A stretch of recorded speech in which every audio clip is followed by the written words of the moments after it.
I know. That was purposeful. Morning, fish keepers. Good afternoon, fish keepers. How we doing? Cam here from the fishroom.co.nz. We've got John, who was one songing around the world. Where are you today, John? I'm in Madrid today. In Madrid. A little bit different to rainy, sleety old Scotland, isn't it? Yeah, much better than dirty, damp old Scotland. Cool. Good morning, Luke. How are you? So we're not going to muck around too long. We do have a guest sitting in the background. I'm going to give everybody the warning right now, and the only warning now. High chance there'll be swearing. It is what it is. It's 8 o'clock here, but it's well and truly after 8 o'clock at night everywhere else. So it is okay as far as I'm concerned. We're going to bring up our guest. Good morning, Boris Lasercat. Hello, gentlemen. How are we? Good, thank you. How about yourself? All good. Yeah, I'm incredibly well. Very well indeed. I don't know what you can see of me on my little screen. I can see what looks like a white glow in the background. That's one of my tanks. How resolved that is in your screen, I don't know. Yeah, A little bit. yeah. See it. Cool. So I'll show you. I'll turn the camera around in a bit, and I'll show you what's going on in there. I'm only going to show you the one tank though, because my other ones are, well, partly they're private. They're my own thing. That's my hobby. And one of them looks like crap at the minute because it's just got a load of algae in it, and I haven't put a new CO2 canister on it. So you're not seeing that one either, I'm afraid. But yeah, I'll show you this one behind in a bit. Very good. Thank you very much for joining us. It is much My pleasure. For those of I've got a banner at the bottom. For those of people that are watching that don't know you, can you please give a quick rundown of who you are and what you do? Well, no, I can do better than that. How about I give you... I'm guessing you don't know much about my life, and I'm guessing that any of my former readers from the PFK years, they only know, or they think they know fragments of me from the magazine. So I guess I can give you the kind of extended whistle-stop tour of my life and how it became fishy, if that works for you. I mean, you're not in a fire away. You're not in a rush, are you? Excellent. And I will be, like Ella Keith Floyd, I will be just imbibing as we go along here, so bear with me. And that's not working, so we're going to be into the tequila soon. So, fish in my life. Started very, very young. I got my first ever fish when I was 4 years old, and that was in 1980. That's how old I am. And that was a Sarasa Comet, which we called Rover. Sarasa Comet then did what goldfish do when 4-year-olds get them. It started off in a bowl, it outgrew the bowl, went to a bigger tank, went to a bigger tank, went to a bigger tank. Eventually, many years later, it actually ended up in one of my best friend's ponds.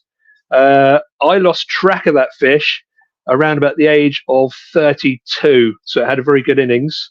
And that was only because my best friend's parents, whose pond it was in, they moved house. So we just lost track of it at that point. So yeah, we know that had a very good innings. The tropical side started when I just started secondary school. I think you start at 11.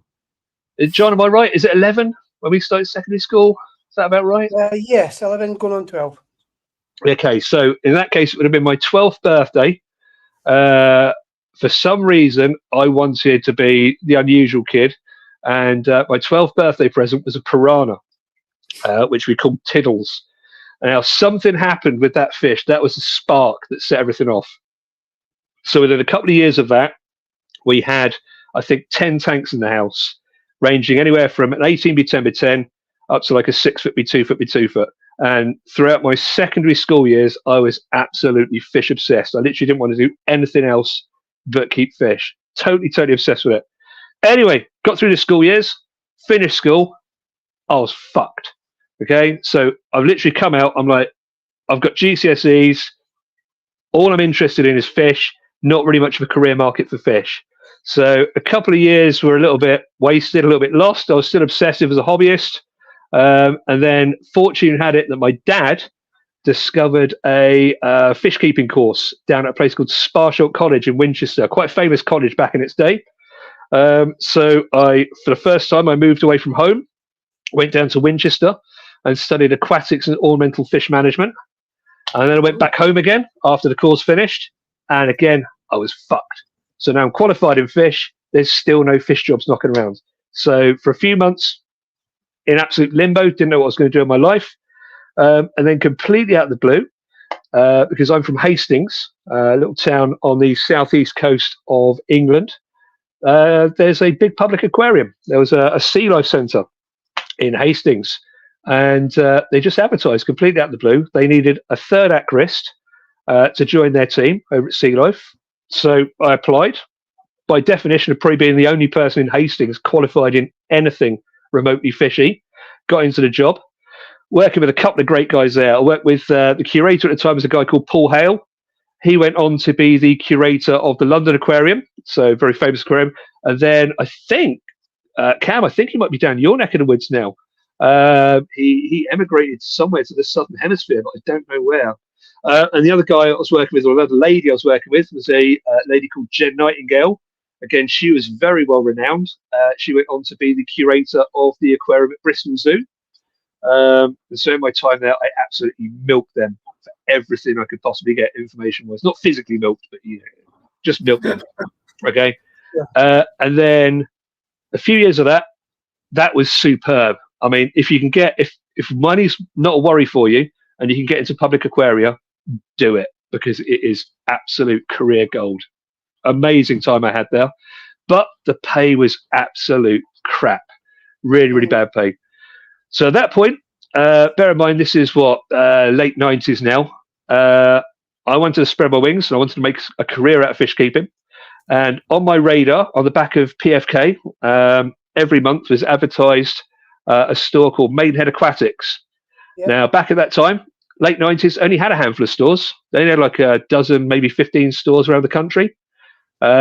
So they were looking for employees. I went up to Bourne End, did my interview with a guy called Paul Butler with the most amazing moustache in fish keeping at the time. Huge, angry moustache that guy had.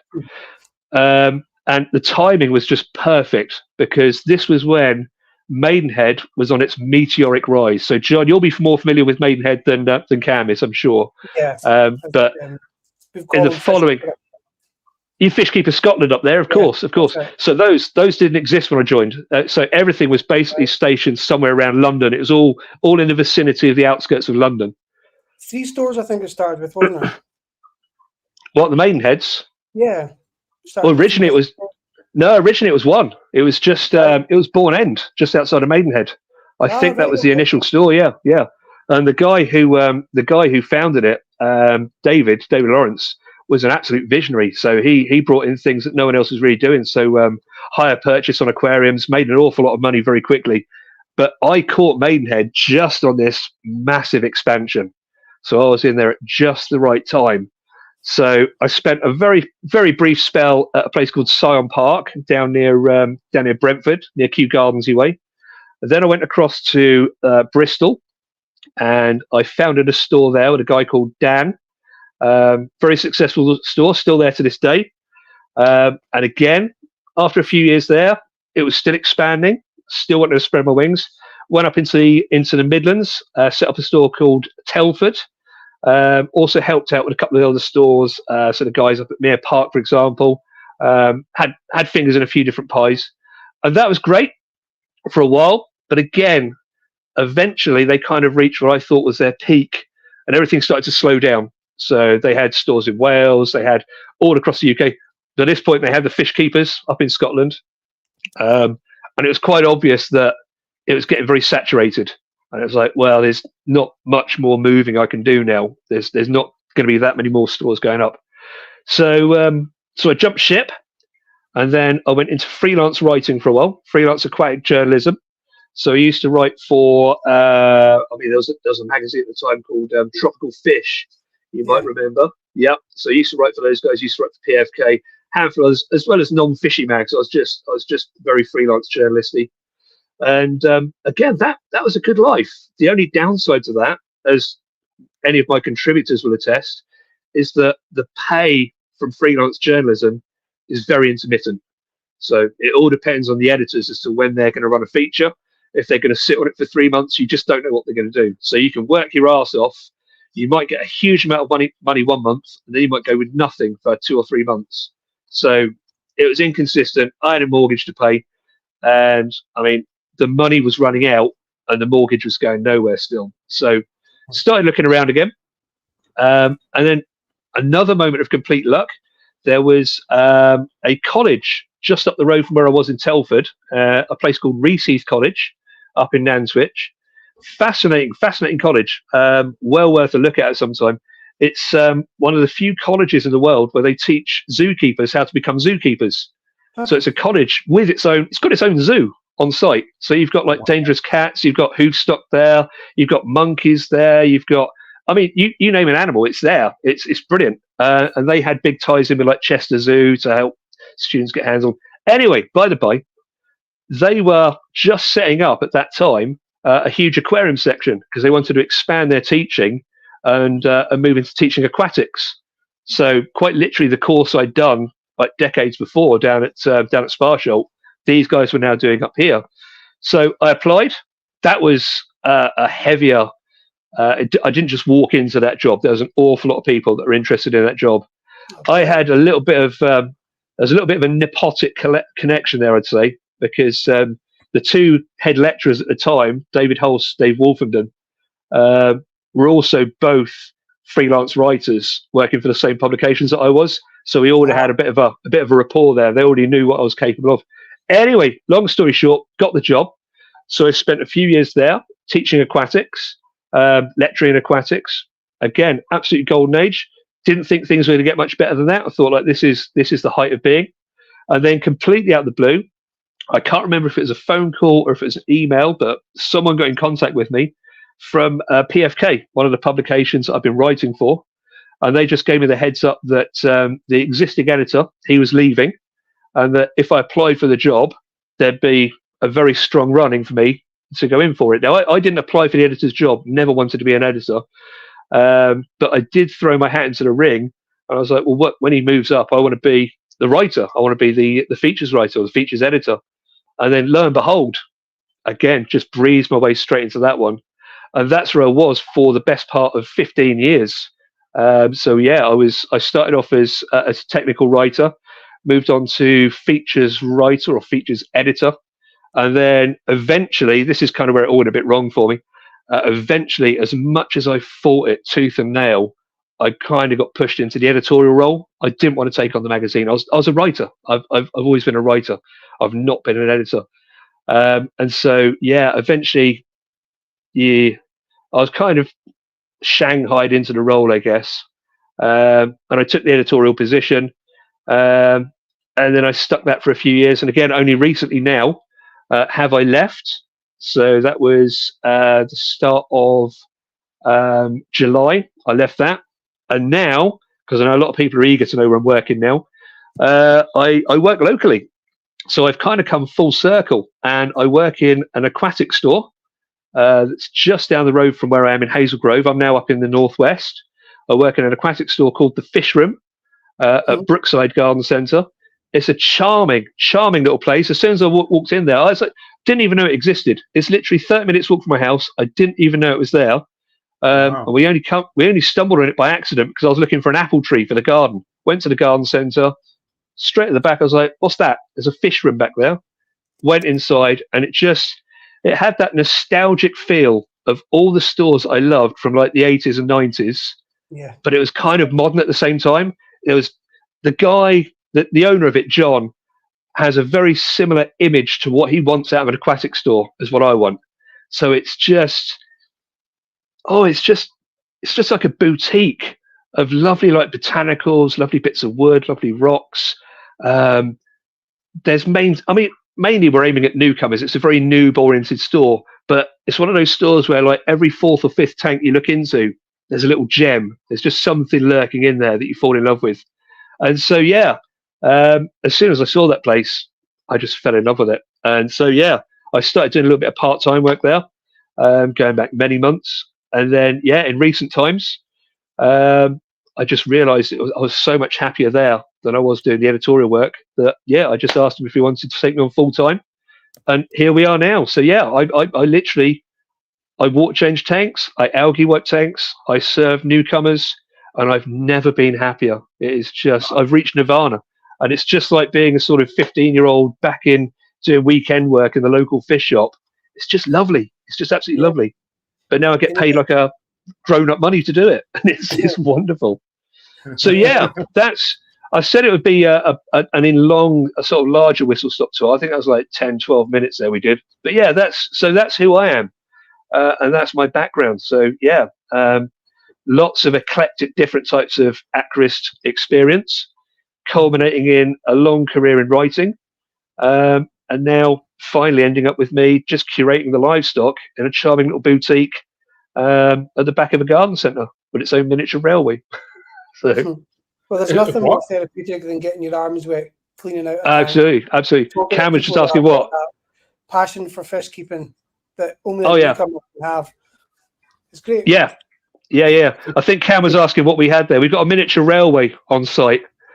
So yeah, I know. I can't get my head around it either. So there's basically this little train. Yeah, there's this little train. No, people ride on it. It's just like a sort of go-kart sized train that just runs on these tracks, and they've set up all sorts of weird shit.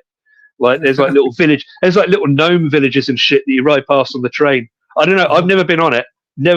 But I have seen it derail once, and it was fucking hysterical. So right outside the shop as well.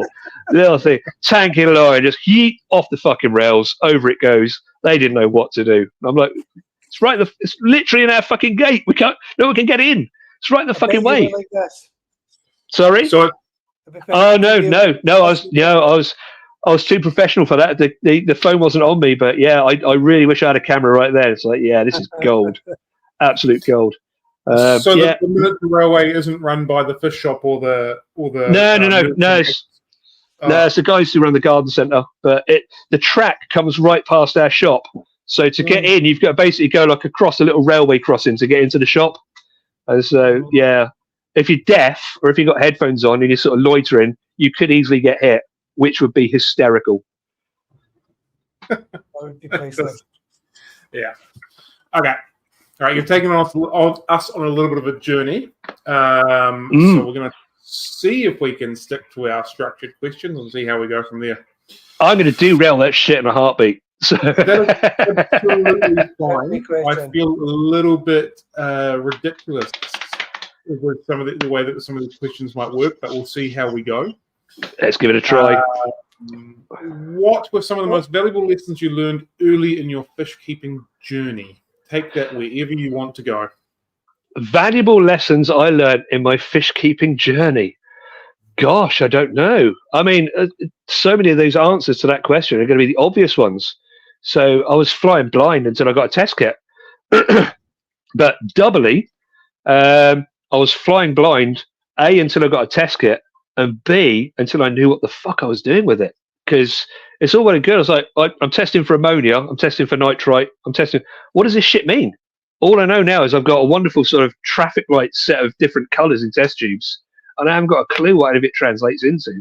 So, yeah, I think the most important part, rather than even testing, was just learning about the nitrogen cycle. And I'll be honest, I didn't really understand that until I went to college. And that was like one of those epiphany moments when they kind of, the first couple of months was just every day drumming in the nitrogen cycle again and again and again. We learned everything there was to learn about, like chemoautotrophs, heterotrophs. Yeah, it was an absolute wild ride. But that is probably the thing that I fall back on most across any of the jobs I've been in since. Even now, I mean, it's 5 out of 10 questions or 5 out of 10 queries we get in the store all stem back to just that nitrogen cycle. There's people not understanding it. And I think it's really a thing as well that as fish keepers, you kind of become a little bit arrogant in that because you know it, you kind of expect everyone else to know it automatically. Mm-hmm. And you've really got to understand. I think that's probably another valuable lesson, but that came later in life. You've got to understand that what you know, these guys don't know. They don't know what like nitrous minus, nitrous spiro. They don't know what any of these bacteria are. They don't know what they're doing. So they've only got sort of vague bits of information that they've pulled out of this sort of fog of hazy knowledge. And they'll know vague things like we're not supposed to clean the filter under a tap, or we're supposed to add the chlorinator. They don't know why. And it's like, I think with everyone, you need to take it very much bottom up. Even if the customer seems to know quite a lot, or even if the fish keeper seems to know quite a lot, just make sure they've got those absolute fundamentals in place, because 9 times out of 10 they haven't. So there's just going to be something glaringly obvious. Other lessons early on, probably listen to people that know. So, and I think that's a very valuable lesson for now as well. We get an awful lot of people that think they know stuff and think they can just shut other conversations down. But when you actually start peeling the veneer away, what you find is, again, much like those noobs I mentioned, they only have like little pieces of knowledge. They don't have the full picture, and they tend to overlook the people that do have that full picture. So, yeah, you've just gone really technical there on the bacteria naming a strain, which I don't think we've heard anyone do that on a stream before. Name actual strains of said bacteria. Okay. How important do you think it is for the hobby in general to know that kind of information, or do you think we're kind of okay still sitting at ammonia, nitrate type levels? No, I think so. One of the things I've learned since moving up here is that we've got incredibly. So bear in mind, so if you think about my early career, so especially all my time in Mainhead, I was in the southern half of the country. So I was in Sea Life in Hastings. I worked in stores in Hastings. I was across Bristol. I was up in the West Midlands. It's all very hard alkaline water that we've got there. The KH levels in Bristol and the KH levels in London, where I was working, absolutely through the roof. And one of the key things we've noted since I've moved up here is how different the information I need to give to people is regarding how their filter actually works. So just to digress ever so slightly. So, for instance, when I was in Bristol, everyone had pretty hard, pretty alkaline water. Okay, so we had newcomers come in. They'd have a problem with a new tank. Classic new tank syndrome. Too much has gone in too soon. They bring in a test kit. The ammonia reading might be 0.5 ppm. So just that first kind of hint of green. pH would be like 8.2, and everything's dying. So we had to explain things in a certain way. Then we had to explain, like, there was that whole link between ammonia, between the pH, the toxicity of the ammonia. Since we moved up here, we've got a completely different ballgame. So my KH, for instance, out of the tap is anywhere between 0 and 1 degrees. We have major issues up here, and the pH is generally somewhere between sort of 6.2, 6.5. And what we find up here is that quite literally, so you've got a lot more of a safety net up here, but people's tanks just aren't maturing. So it's too soft and acidic for bacteria to even form. So you get guys come in, they've had a tank running for maybe 4 or 5 weeks, and it's not right, inverted commas. So bring in a sample of water, we'll see if we can work out what's going on. Have a test. The first we tested ammonia. I had one come in the other day. It was literally racing green on the API test. It was almost black. It was just like right at the very bottom of the scale. Fish were healthy as anything. So his pH is like at 6. And his KH is absolutely 0. I was like, well, we're screwed now, because now you've got a situation where the bacteria don't have enough carbonate for them to do their job. They literally can't do what it is they need to do because they're missing the fuel source to do it. So, but he wouldn't know that unless I'd actually explain it to him. I could just say, look, ammonia turns into nitrite, turns into nitrate, or it's converted by bacteria. But there, something fundamental was missing, and that is that these bacteria need more than ammonia. They need carbonates as well. They need effectively a calcium source in order to do their job, and that's what you're lacking. So he needed to know a little bit about the biology of the bacteria, or how the bacteria function, in order to resolve the problem. And I can't say that's even like a one-off case. So much of what we get coming through the doors are people with ammonia through the roof, no hardness whatsoever. And yeah, the tanks are just stalled in this like perpetual new tank limbo where nothing's happening. So I think it is pretty important to know something of is physiology the right word? Something of the requirements of the bacteria to function, and that does require a little bit of understanding of the bacteria themselves.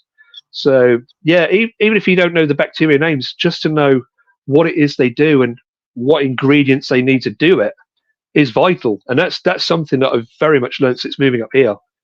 Honestly, it's a completely different challenge.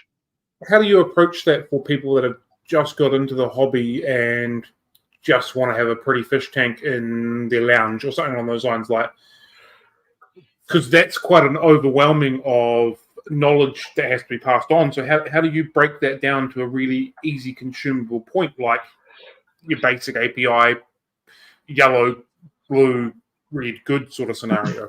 Yeah, so quite literally, it is as you explain it there. So what we have to do in some cases, you can spot, as I'm sure as well as I can, the guys that are really interested in learning the chemistry side. They're the hobbyists, they're the hardcore hobbyists who want to know everything.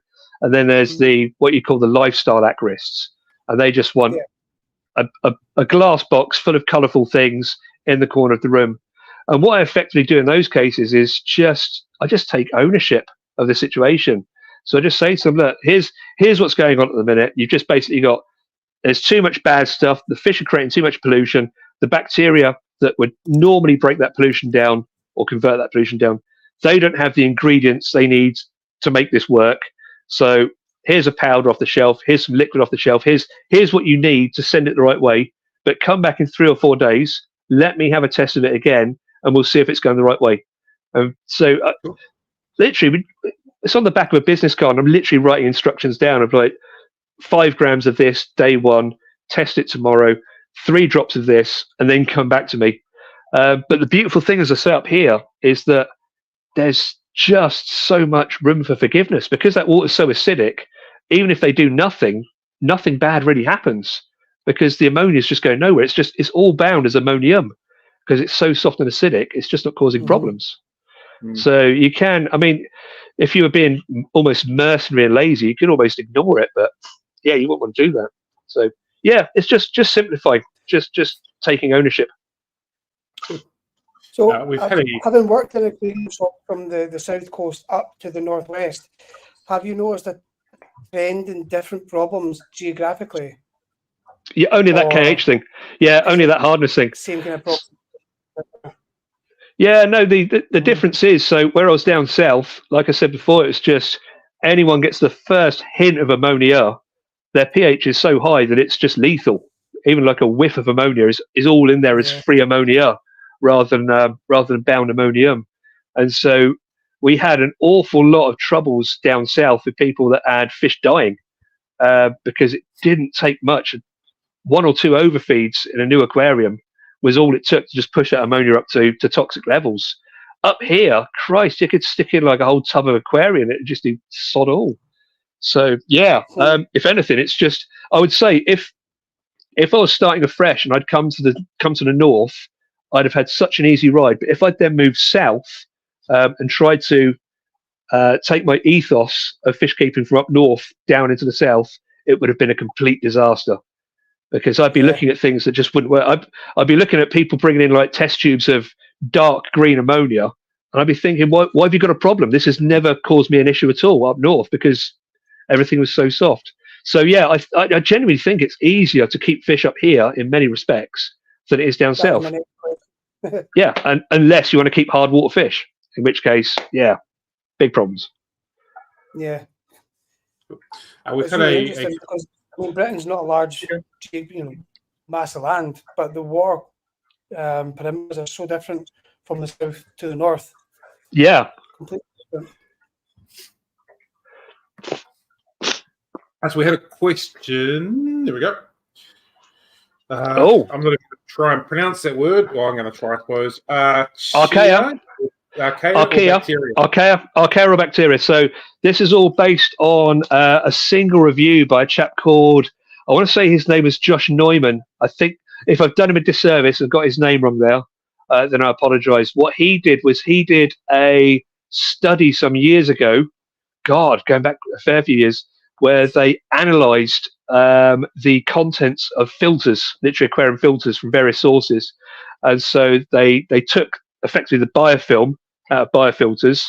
I don't even remember the process. I don't know if they DNA analyzed it, what they did with it. But what they found was that the presence of nitrospirus, nitrosomonas, nitrospiro, nitrobacter was pretty much non-existent. And what he was finding in there was archaea that were doing the same job instead. However, to my knowledge, no one has ever been able to replicate that experiment. So I don't know that it does seem to be a one-off. It would need, basically, we just need someone else to do the same thing. We need someone else to do a dozen different trials and just see if it's archaea or if it's bacteria. Ultimately, I mean, it's tomato. It's two microbes that are doing the same job in roughly the same way, and we're quibbling over a name. I think we're quibbling over the terms. Bear with me. I'm just going to wave at my wife a minute and just see if we can. Just see if I can get this cider refilled. And I'm honestly, I'm far too sober here. Can you see if that tequila's cooled down yet in the freezer? How many ciders did you prepare for this stream? Well, I've only had a couple, but I ate when I got home, and it's done absolutely nothing. So I'm gonna have to hit the hard stuff in a minute. Otherwise, this won't be anywhere near sweary enough. I've just enjoyed my cat. All right. So right, questions. Hit me with some hard stuff. Oh, all right. Could I beat John in a fist fight? Well, we've still to find out, haven't we? Yeah, Okay. we're going to put it onto the test. Could you beat John in a fist fight? But it never happened. I don't know. So I reckon if we're doing it, we're going to do it like gladiator style, which is left wrist bound to left wrist, and then all you've got is the right, and we just go at each other. So that if we were ever going to do it, I want to do it like that. But have you guys caught this? What the fuck is it called? Is it called Fins and Fury? This fish creator boxing thing? Yeah, I've seen a little bit of it pop up. Yeah, God, that makes me want to die. So yeah. So you're saying that I can't organise you and John to meet up and fight each other? I mean, not like that. No, I mean it's going to be a legal bare knuckle, like back alley somewhere thing. So yeah, we're not going to do it in a ring. We're not going to be all poncy and like use gloves and stuff. We're just going to batter each other. Yeah. So right, tequila. Right. So we've had another question about what we were talking about before. Luke, he has said, I've already forgotten the name, that in lieu of anaerobic denitrifying bacteria, not nitrifying, or am I misremembering?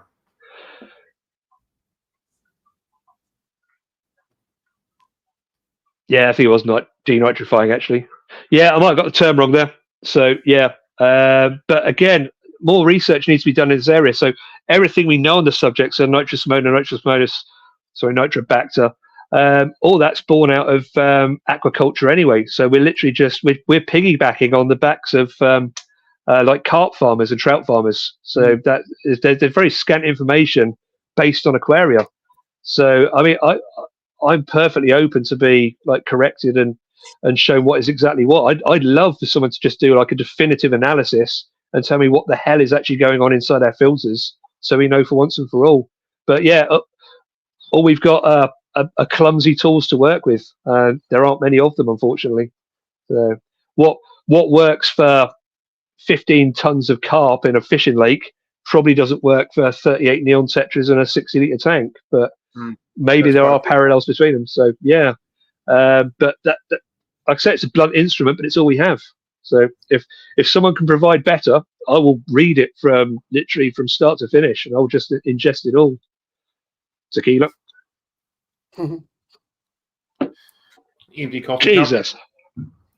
Fucking hell, that tastes like arse. Oh. This is absolutely the first time we've had somebody drinking while we've been doing a stream, and it is incredibly entertaining from my end. So fantastic. Yeah, I've got the cider as well, so let's keep working on this. Honestly, it's doing too little at the minute.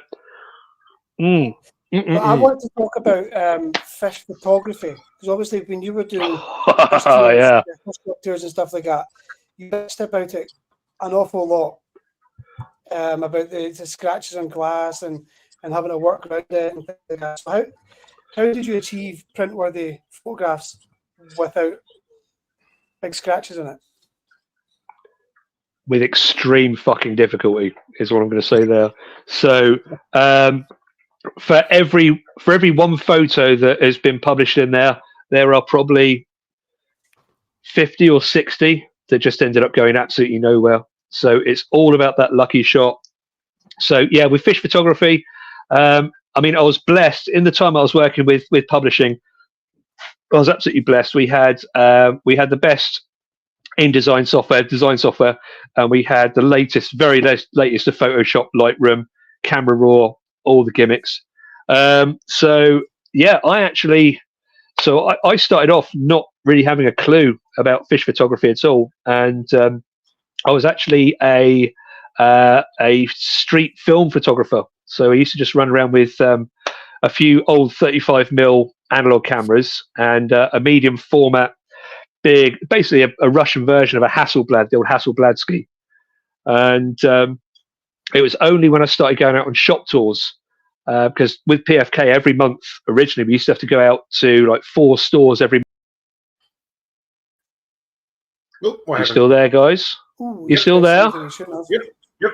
Yeah, we're still there. So yeah, I used to go out to several stores every month, and because of that, I was going out with a professional photographer every month, a guy called Neil Hepworth, who, I mean, his main thing is gardening photography. The man's he's a professional photographer. He can do stuff that I can only dream of, and all I did was just absorb everything that man was doing. I would again milk him for information, again not physically, but yeah, would just pump, just get everything I could, and slowly but surely, that was then combined with being back in the office. So when we were at Bauer, for example, so when I first joined PFK, we were at Bauer Media. It was fucking huge.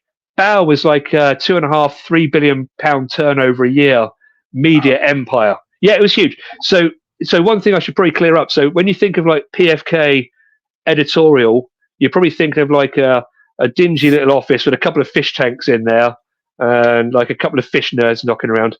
No, it wasn't like that at all. We were in this colossal building. So we're set over 3 floors. There's probably, I don't know, a couple of hundred people per floor. So you had the bottom floor was Editorial. That was all, you had fishing mags down there. You had the likes of like MCN, the motorcycle newspaper. You had bike, ride, football mags, golf mags, all sorts down there. The middle floor was just hundreds of people that worked in sales, in admin, in HR, in fleet for all the dozens of cars that we were getting through on a daily basis. And then on the top floor, which is where I was, it was just a sea of editors and designers. So again, hundreds of us up there. I mean, to my side, so behind me, you had like garden news, garden answers. You had practical photography to my right, digital photography, rail magazine, model rail, Your Horse magazine, trail running, everything. And it just went all the way down. So you got to imagine there were hundreds of designers just knocking around this place. And so all I had to do was just keep floating around the right place at the right time, watching what they were doing in Photoshop, and just copy them. So it was just, it's just imitation. Imitation is the best form of flattery, and that's all I did. Yeah. So well, it worked. Yeah, no, it did well for me. It did well for me. Ultimately, I made a bit of a rod for my own back, because I became so good for the photography that I was just being sent out to do the photography and the shop visits. It's like, oh, okay. So now the day is just like 2 jobs instead of 1 job. So yeah, but it was good fun. The photography was it was the best part. But so, for example, a typical image. One of my favourites is the Sorbois resplendens, the Asian rummy nose pick. I know a few people have taken that, and they've done it as big prints as well. That was about 3 hours of editing just to get that right. And that was a really fortunate shot. That was a pristine tank at that was at a fish show, the Federation of British Aquarium Societies, down in South London somewhere near Heathrow. Can't remember the name of the place. It was a beautifully lucky shot. Conveniently for me, because it was a fish show, all the tanks are literally like this big. They're tiny little cubes. The fish had nowhere to go. And it was a beautiful sunny day, and the whole thing was in a white marquee. So I didn't need a flash or anything. It was just perfectly natural light. The fish posed right in the middle, and it was a dream shot. But yeah, just tidying up. Hours, absolutely hours. And there's images you look at that you just know straight away if you have to give up on. So if you've got a major scratch going straight through the fish, you won't recover that. It's just not going to happen. So when you say hours recovering it and working on it, what does that process entail? Mainly removing scratches. That's the key part of it. So everything you're shooting through, when you're shooting fish, you're shooting through a macro lens, so a really big close-up lens. Everything that you can't see on your glass, that macro lens can see. Doesn't matter how clean you think it is, it's smothered in little spots of algae, hundreds of the bastards everywhere. It's smothered in little tiny scratches that you won't even notice with the naked eye. But once you've got a flash on it, once you've got a speed light on it, and once you've got that zooming of the lens, they just show up like bolts of lightning all across it. Yeah. So and it's just systematically just editing those out. It's literally, you can use, so there's a couple of ways you can do it. There's a cheating way, which is where you can effectively, you lasso the fish. So you isolate the fish by drawing a line around it. You make it a layer, and then you just kind of smooth out. You can just basically soften everything that's behind it. But the fish looks a bit too, I don't know, it looks a bit too punchy for me for that. And it also doesn't work if you've got scratches going across the fish. I used to go at it with the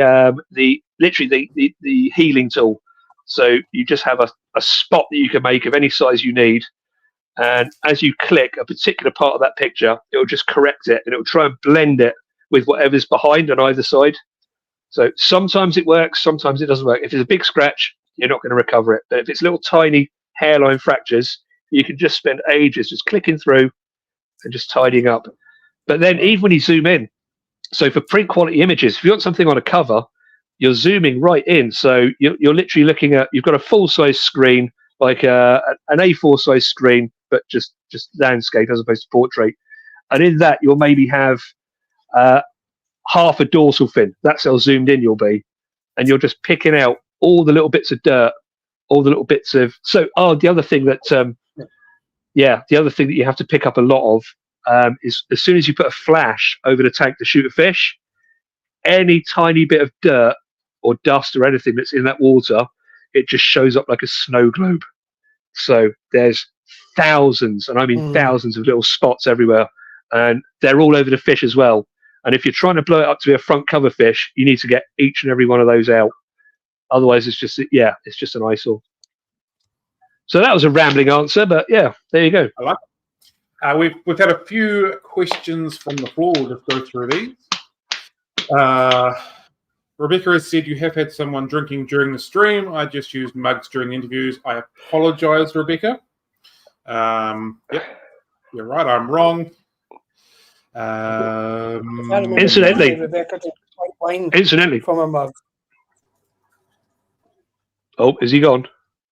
I think he's having a little bit of internet issues where he is today. Oh, John. Go on, John. Floor's yours. Can you hear me? Yep. What were you saying, mate? I was just saying that when that last comment that Dave put, can put up about Rebecca drinking, I remember her saying just before she came on to our interview that she drinks wine from her cups. So, yeah. Yeah, awesome. Check out her YouTube channel as well. It's actually really good. So, yeah, she's one of the... So, yeah, there's a separate subject for you. Should we get onto YouTubers in a bit? You just go wherever you want to go. We'll rock it. Yeah, okay. So literally there's like 2 or 3 that I actually have time for. Rebecca's one of them. So is it Freshwater Ichthyology? Is that a YouTube channel? I think that's what it's called. Oliver Lucanus, his channel Below Water. Yeah. Pristine, absolutely pristine. And although I've not really seen much going on there recently, I still find great comfort in going to Ivan McColgee's YouTube channel. So especially, his early stuff. Ivan and Alex did a live stream regarding the diamond tetras earlier this week. That was really interesting. Yeah, I've got a lot of love for Ivan. When he used to do his riverside biotope setups, they were brilliant. He just literally go to a river, put a tank on the riverbank, get in, and just recreate that. I love that. I love that so much. And yeah, basically everyone else there's exceptions. So if you're in the niche category, so if you're like an aquascaper, I kind of leave those alone. They're doing their own thing. But if it's fishy YouTube, this is kind of hypocritical of me because here's my face on the screen. I don't want to see your fucking face on a screen. I want to see the fish. If you're telling me about a fish, show me the fish. Yeah. If you're poncing around, oh, look at me, oh, I'm so great. Oh, my mate's a fisher. I don't care. Jump under a fucking car. I don't care. Show me the fish. So yeah, YouTubers, just stop. Just don't do it. Okay. It's not big. It's not clever. It Very should good. be about the fish. Not about flexing your muscles in front of the fish tank. Yeah, I've no time for that. I've absolutely no time for that. Like fish keeping personalities. There's a contradiction of terms straight away. So it's like, yeah, just accept we're here to watch the fish. No one cares about you, brother. No one gives a shit. So if you're going to go and do that, just make it about you, but don't try and piggyback it off fish, because we're just not interested. So anyway, rant over. Glad I got that out of my system. Just quickly, Zena said, please tell us how you really feel. How do I what? Sorry? Tell us how you really feel. Believe me, this is still low fidelity. So yeah, get me in private. Next comment we've had is from Central Aquatics. The Three Idiots team could learn something from this quality content. I take that to heart because I am one of said Three Idiots. Oh, bless you. Basically, I believe he is saying that this is fantastic. Oh, bless. Thanks, mate. Luke would like to know what your favourite whiskey is.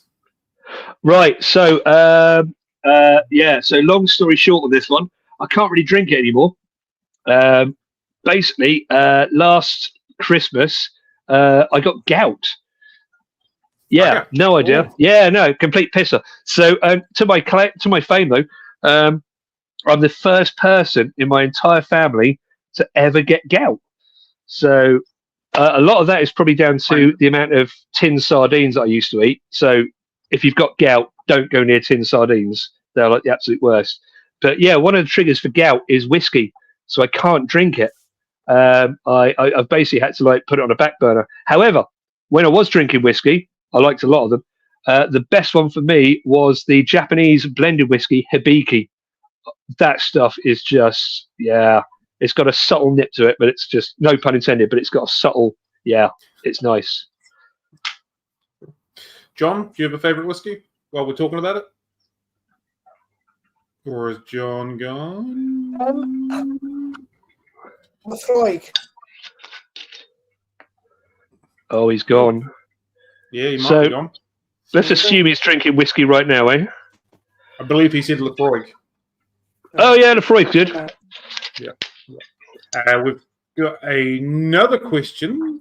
He's giving us a peace sign. He'll be back. Where's my question? From his current thing in the hobby is food. He'd like to say what do you look for in retail food? I'm not sure I understand the question. As in, are we talking the food I use with the fish in a store, or the fish I'm selling? As in, oh, okay, as in like an off-the-shelf food. Yeah.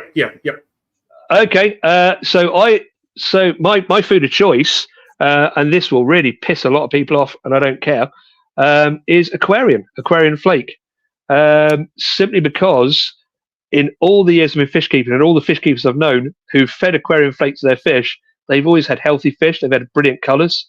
I think to an extent we overthink food to a large degree.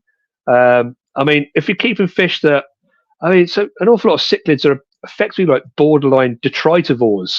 So they're just picking up shit from the substrate. They're literally like sifting out other fish's feces and bits of worm carcass and all sorts of things. So I think anything that we're giving them is, by definition, a sort of an improvement on that. But what I do look for is this is something that bugged me for a while, because it did seem to be a bit of a trend, especially with cichlid diets. There are a few cichlid companies that were doing this for ages. They got obsessed with protein content and just pushing it as far as they could. So I'm like, if you're feeding 55% protein granules to cichlids, it's like, how much of that can they actually metabolize? How much of that are they using? And how much of that is just coming out the other end as ammonia? How much has just been pumped out without being used? So, protein content, I aim for something around about that 35% mark. And that generally does for me. But it's so broad. I mean, there's so many fish. I mean, what are we on now? 34,000 different species of fish, each with their own individual dietary needs. There's no one food that's going to cope for all of those. So, yeah, I think a little bit of research and just see what the fish like. I mean, ultimately, for a community tank, something like aquarium is going to do what you need. If you've got, I don't know, a handful of platies, guppies, some tiger barbs and whatnot, aquarium's going to see you fine for all that fish's natural lifespan. And on that diet, they're going to live a lifespan far longer than they're going to achieve in the wild anyway. So they're going to get bigger, they're going to get plumper, they're going to get more colourful. I just don't think we need to overthink it. Cool. So that's that. Very good. My next question will be, what drove you to pursue a professional career in the fish keeping industry? Autism. Okay. It's as simple as that. Yeah. So when I got that first piranha at the age of 12, I just became absolutely hyper-focused. There was nothing interested me more than fish. And I think, well, to be fair, my dad could see that as well. Not going to say I was a problem child or was an awkward child or even a weird child, but he'd been steering me towards becoming an accountant. And he could see clearly I had no interest in that whatsoever. So as soon as he saw that I was fixated on fish to the degree I was, he was the guy that was fueling it. So I didn't have money at like 13 years old. He was going through like the so back in the day, you had the free ads papers. You had like the Friday ad come out. And it's just a magazine of just nothing but classified ads. Every week in there, there'd be people giving up on the hobby. It's like two 2-foot clear seal tanks with Rena filters and a metal stand, 20 quid collection only. So he'd race out there and get it for me. Every time he saw a new fish book, he'd get it for me. So he just fueled that. And he just managed to just stoke that hyper fixation to the extent where I just wanted to make it my life. And so, yeah, here I am. Fantastic. Kilo. We've had another comment. Oh, fuck, that's hideous. Okay. Stephen said a few more drinks and we can loop back around to YouTubers again. We're not doing specific names, so I don't know how good your legal team is. So we'll avoid specific people. But the legal team is me, so we'll see how we go. Yeah, no, let's be careful about that. So I don't want to drag you down with me. Yeah, honestly, it's just why. Instagram's going down the same route as well. It's all cult of personality rather than fish keeping. It's like, well, I'm here for fish. So yeah. Oh well. How did you become an editor? Actually, I'm going to rephrase it a little bit. What is the role of an editor at Practical Fish Keeping? Oh, now we're into dangerous territory. So towards the end, basically everything. Commissioning of articles. So actually, let me put it differently. So when I started, when I first joined PFK back in whatever it was, 2010 or something, I first joined and there was a team of us. So I was working under Jeremy Gay as the editor, brilliant editor, absolutely brilliant guy. We had a full-time designer.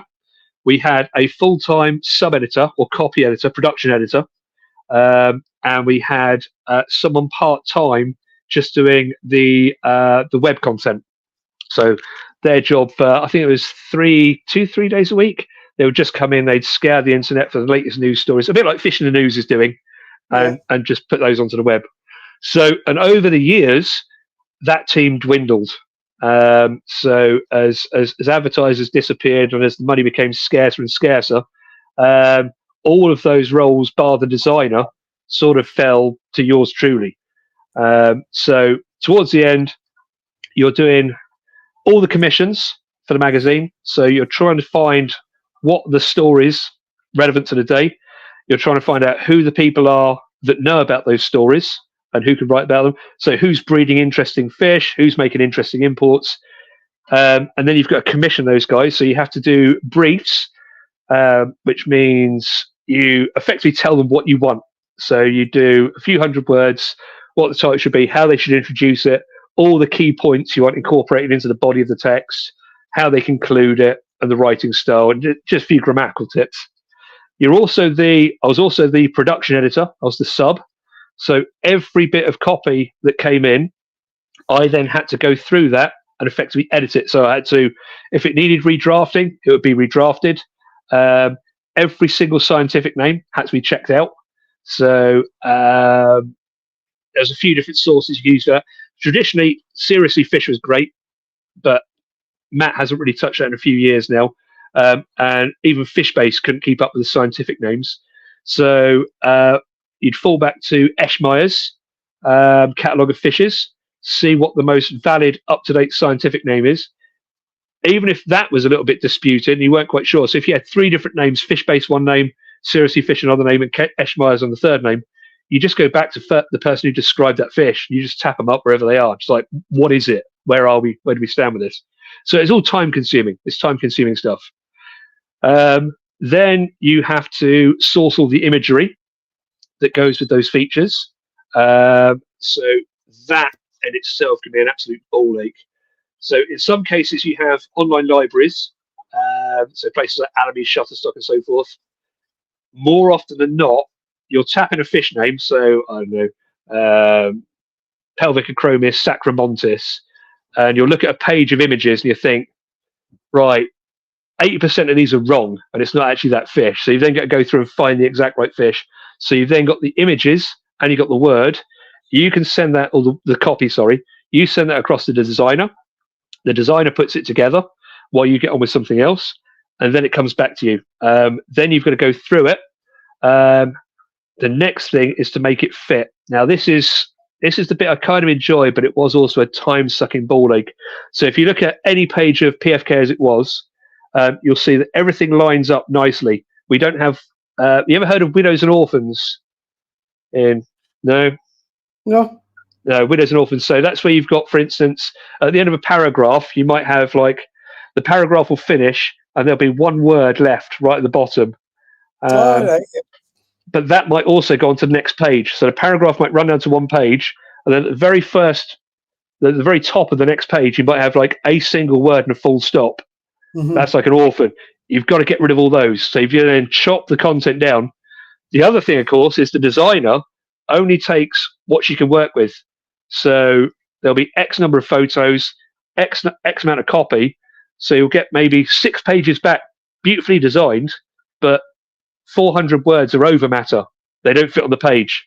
So now you've got to try and find a way to remove 400 words to get those 400 words to fit without fucking up the context. Mm-hmm. That's where it starts to get fucky. That's where it starts to get really confusing. So yeah, you're chopping and chopping, you're changing and changing, and then suddenly you realize you fucked something up and you have to go back a few pages and refix it. Then you get all the captions, got to make sure all the links are in place. Then after that, so all the stuff like payment processing. So that's all. I'll sort that out in a minute. That's going dark. Yeah. So yeah, all the payment processing, all the payments basically fell onto me to work out who got what for what, who was getting what rate for what images. It was just, it's just endless management. And then of course, on the side, on top of all that, you're doing all the social media stuff. So you're looking after, admittedly, I kind of ducked out of the social media stuff quite early on because it was too much to take in, but it was still providing lots of web content, which is all extra time that you just don't have. Mm-hmm. So yeah, it just, and of course, the other thing to remember, of course, is that the entire time that deadline does not move. So yeah, you've got to meet that deadline. If you don't go to print on that deadline, it could be a case of the magazine ends there, because the printing press we had at Warner's in particular, they were doing like 600 magazines. It was such a well-oiled machine. Yeah, everything was literally to the second. So if you weren't ready when that roll went on, that's it, you've gone. They're not holding up the other 600 titles just because you're like a day late. So it's like, that's it, your window's gone. Your next chance is next month. That's when you booked in for. So yeah, it was a stress. So with that in mind, if you're sick, you're still at your desk. And because there's no one to cover for you, if you want to take a holiday or if you want to get married, you've got to get everything done before you go, which means you're working like double days. So yeah, I'd frequently be there from like 8 o'clock in the morning till 8 p.m. at night, quite easily. And you've also got to bear in mind the writers. So some writers were brilliant. Some writers, English isn't even their like second language, let alone their first. So you're trying to take metaphors, similes, and phrases that might mean something in, say, Cambodian or Cameroonian, but they don't translate into English at all. So you're like, go back to the author and like, what does this mean? They'll explain it. And it makes it even fucking worse, because now you're like, I don't know what the fuck you're saying at all. So then you're going to try and like work it out for yourself. Yeah, you lose an awful lot of time just tidying sentences up. So the catch is, so it's very rare to find a fish keeper who can write well, or a writer who writes well who knows about fish. They're two on a Venn diagram. They're just two separate circles. That overlap is extremely rare. So there are a couple of guys that I kept very close to my heart who were precious because they had that gift on both fronts. And again, Ivan McColgie. So he was. Every article he had was just absolute bliss. I'm guessing you've seen his book, the Fishes of the Orinoco in the Wild. Oh yeah. One of my proudest moment was getting the foreword into that. That was such a happy moment for me. But yeah, he was one of those absolute gems. So that would come in, and that was the rare occasion where I wouldn't have to edit it, because I just knew straight away that it was perfect, it was flawless. The only problem I had with it then, which again was a lot of work, was, as I said, it goes to the designer, it would come back to me, and then there'd be like 150 words over matter. And the problem I had then was I didn't want to cut a single word because it was perfect. Yeah. So I'm like, what do I sacrifice out of his story to still make the story work? And that's really the Corydoras one. I mean, how do you crunch that down? That was one of his best stories. Yeah. If I remember rightly, there wasn't a huge amount of over matter on that one. So that kind of worked out nicely. It was just it was a case of just tidying up. In fact, I think what I did with that one was, as you read through, you've got like subheads. So you'll have like a copy, and then you'll have some bigger letters, just like a heading for the next paragraph. I think I just ripped some of those out to make it fit in. I'm like, do you know what? We don't need the subheads. It just flows nicely. So if I get that, that's 2 lines. That's like an extra 18, 20 words on the page. That's fine. So yeah, but honestly, it was laborious. It was really laborious. Can we all agree that Ivan's got to be one of the coolest people in fish keeping? And not in the sense of, hey, I'm super cool. Just everything he does is so absolutely immaculately on point. Yeah, and always absolutely. Position. Yep. Yeah. Yeah, love him. Absolutely love him to bits. So yeah, there are a few guys like that I had. Fond memories of my writers. That's definitely one thing I will miss. As a editor, how do you combat, or can you pick up people using AI quite clearly now? I can see fucking AI from orbit now. So yeah, flat, grammatically correct, technically imprecise writing. It just sticks out like you wouldn't believe.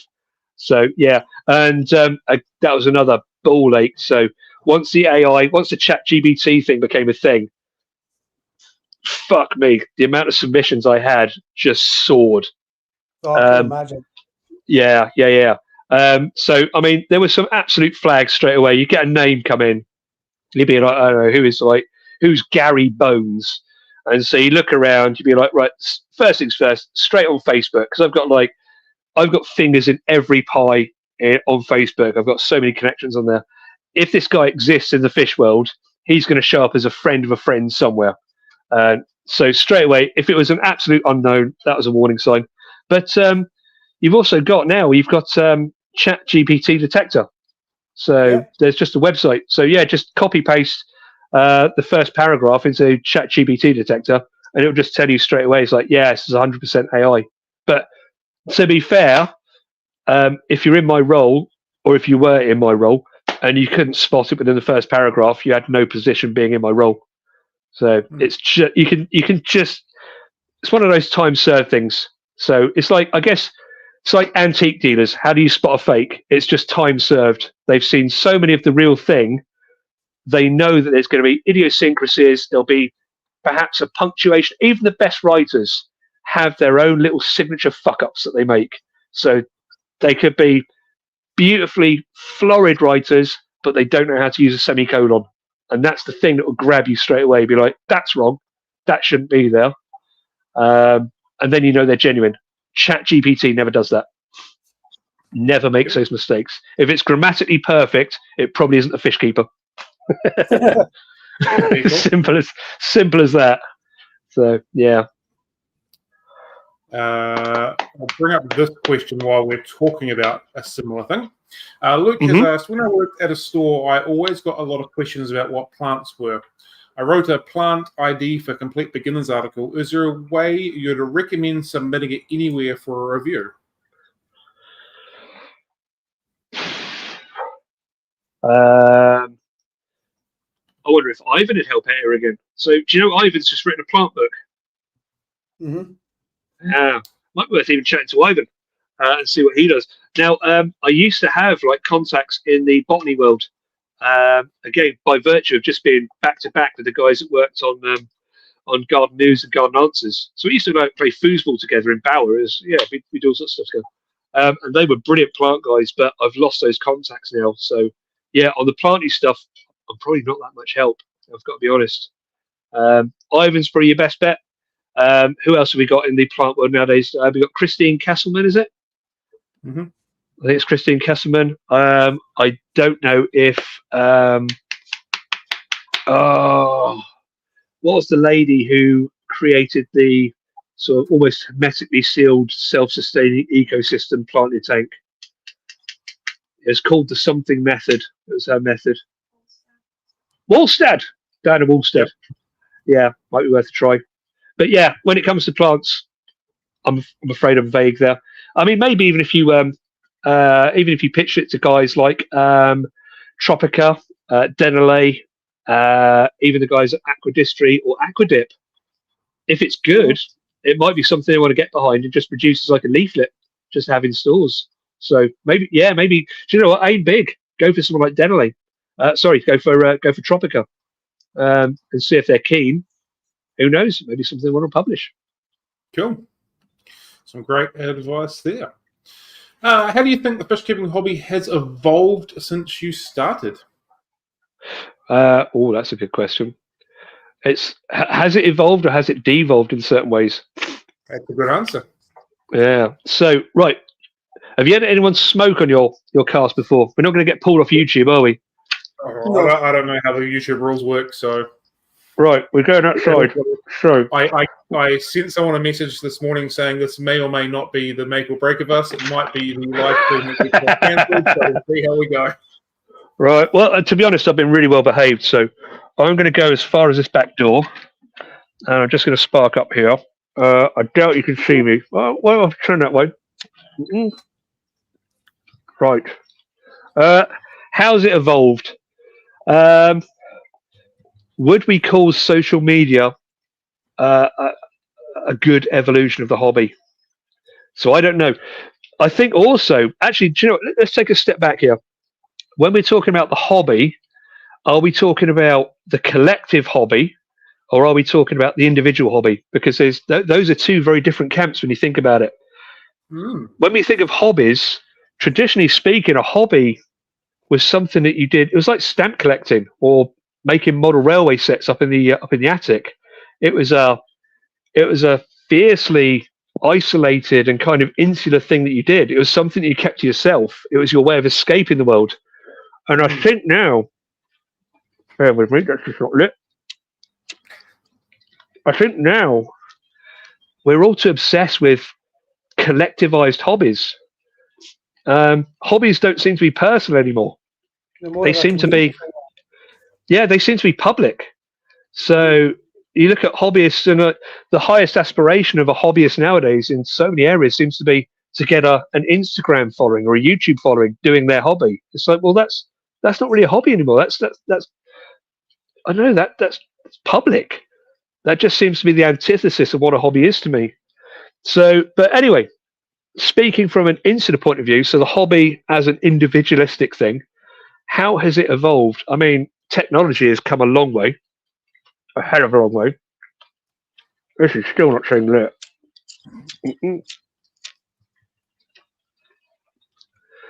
But at the same time, as much as it's got more advanced, the principles are still the same. So if you think about it, we've got external canisters now that effectively they're doing the same job as the external canisters we had in the 1980s. So they're just biomedia, they're sponges, but now they've got Wi-Fi controllability for flow. That's the only real difference. So yeah, I don't know if there has been much evolution, to be honest. The range of fish we've got is better, but at the same time, things are getting more expensive. So I don't know. What do you think about lighting? Would you say that in itself evolved? It's just lighting is. So yeah, famously, I went to one of the trade shows and someone was really hyped up. It was one of the aquas at Telford. Someone was really hyped up, and she's sort of doing a little jig outside because we were getting this VIP look at their brand new product, their brand new release. And she's like, "So you excited? You excited?" And I remember saying to her, I was like, "As long as it's not another fucking LED." And her face just dropped because that's all she had. That's all the people have been drumming out. And it's just, yeah, LEDs are LEDs. It's a light emitting diode. You've got some controllability with it.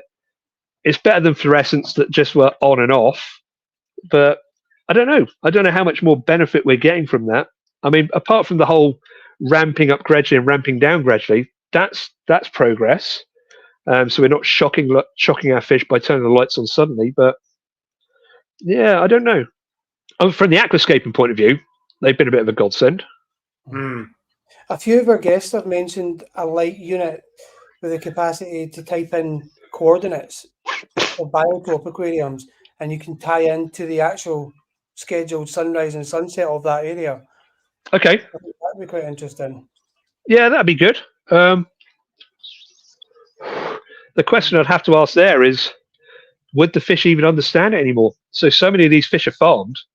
Are they even going to get it? If it's not a wild caught fish that's actually been brought up in that climate, is it really going to benefit that much from it? That's so true.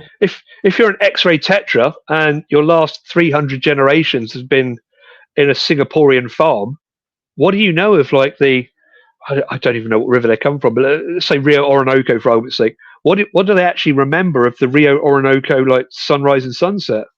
So for wild fish, yeah, it's got potential, assuming they haven't been screwed up too much in the whole interim period of being caught, shipped across, and sat in a retailer's tank for months on end. So I don't know. On the plus side, on the plus side, they are a hell of a lot cheaper than fluorescents. So I remember old Triton tubes at like 55 watts. I wouldn't want to run a 55 watt or a series of like 4 55-watt lamps for 8 hours a day over a tank now. That would not be good. That would not be good at all. So yeah, I'll take that low wattage. Thank you. Even better than the old plastic metal halides. But yeah, again, so a point in case with the old LED thing. Have we become too over controlled with these things? And have we, by adding more, have we created more problems for ourselves? So point in case, I won't say the brand because I'm not going to come name and shame. I've got an LED unit on my aquascape that was in the dark tonight. Part of the reason it's in the dark is I've had 3 fucking warnings off the thing today. It sent me emails saying, "Oh, there's an error with your system." I'm like, "Oh, there's nothing wrong with it. It's just sat on the tank." So yeah. The more you add, the more there is to go wrong. Yeah, I agree.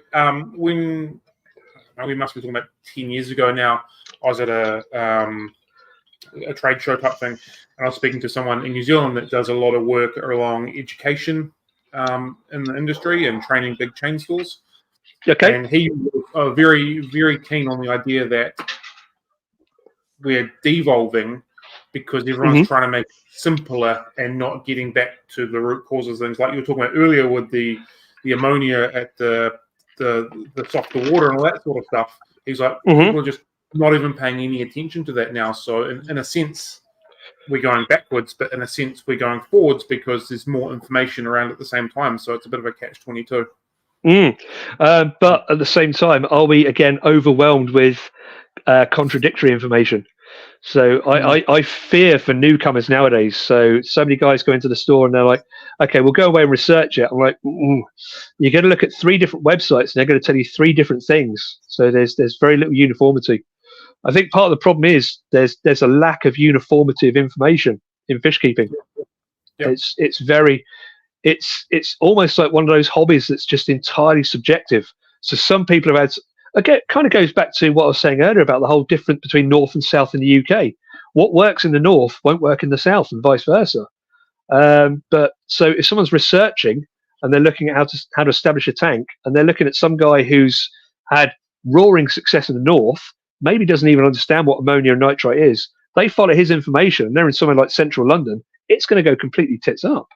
So yeah, I think the wealth of information has just become, it's the same with everything, it's just become confusing, it's become a bit overwhelming. So being that your previous role was very critical on correct information, where do you feel is really good sources of good quality critical information? Seriously Fish is excellent. So again, it's the sad thing about Seriously Fish is I don't think Matt Ford has the time to update it anymore. But in its day, everything on there was it was beautiful. So he was using original research papers, I believe, to find out things like water chemistry that the fish were caught in. It was an absolute hub of information. In some niche areas, you've got things like Planet Catfish, brilliant source of information if you're into catfish.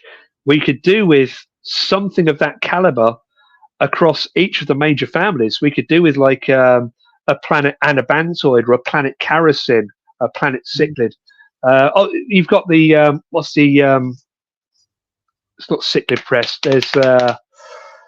There is a cichlid site out there. It's a subscription thing. You have to actually sign up to it. That's very good. I've completely forgotten the name of it, to my shame. But yeah, we just need more. What we need is static authors who are accountable.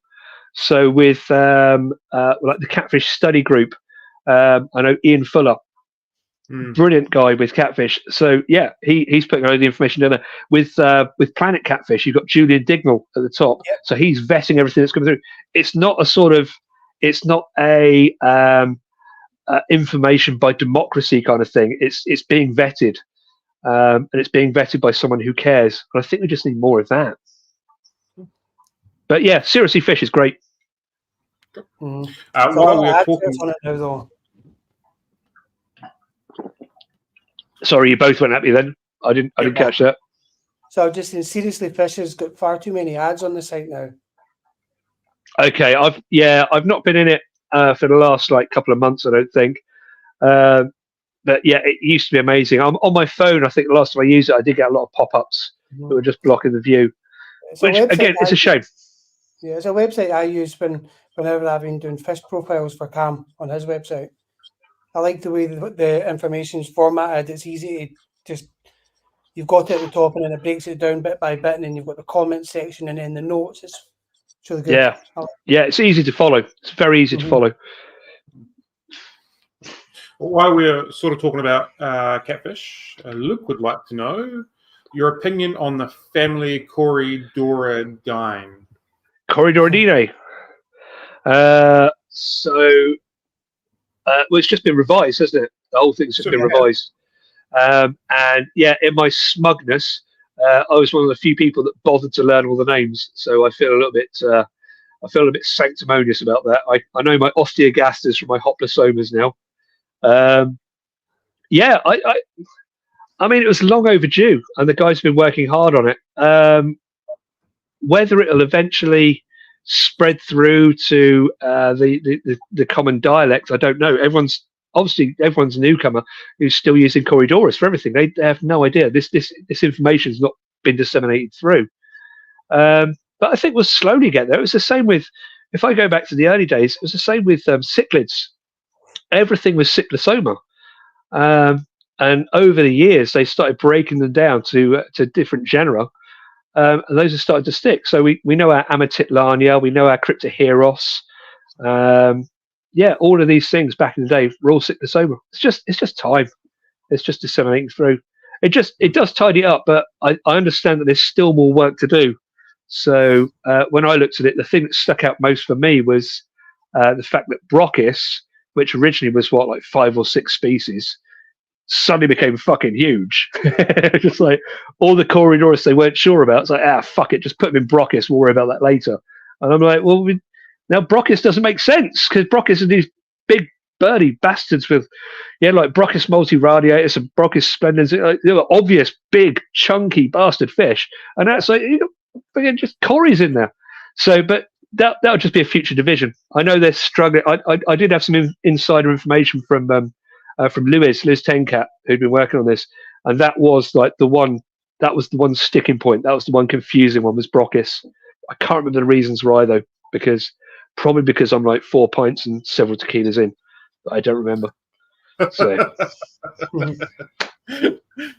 and maybe about to be another tequila in. So, yeah, you do you, boo. Damn right. We have had another question. Hit me. What are your thoughts on cute little pufferfish? Fuck them all. So there's very few pufferfish that do. Pufferfish have been getting a free lunch for decades because they've got these cutesy boggly eyes and they're all a bit friendly. They're just dicks. They're just absolute dicks. It's like, oh, put it with anything. Oh, I'm just going to eat this. I'm just going to strip its fins off. I'm just going to eat it from the arse end upwards. It's like, what is the point? So to me, they are the fish keeping equivalent of the reptile industry. Okay, it's one of those things. You'll set up a tank. You'll get a puffer in the same way you'll set up a viv and you'll get a bearded dragon, and then you're stuck with it.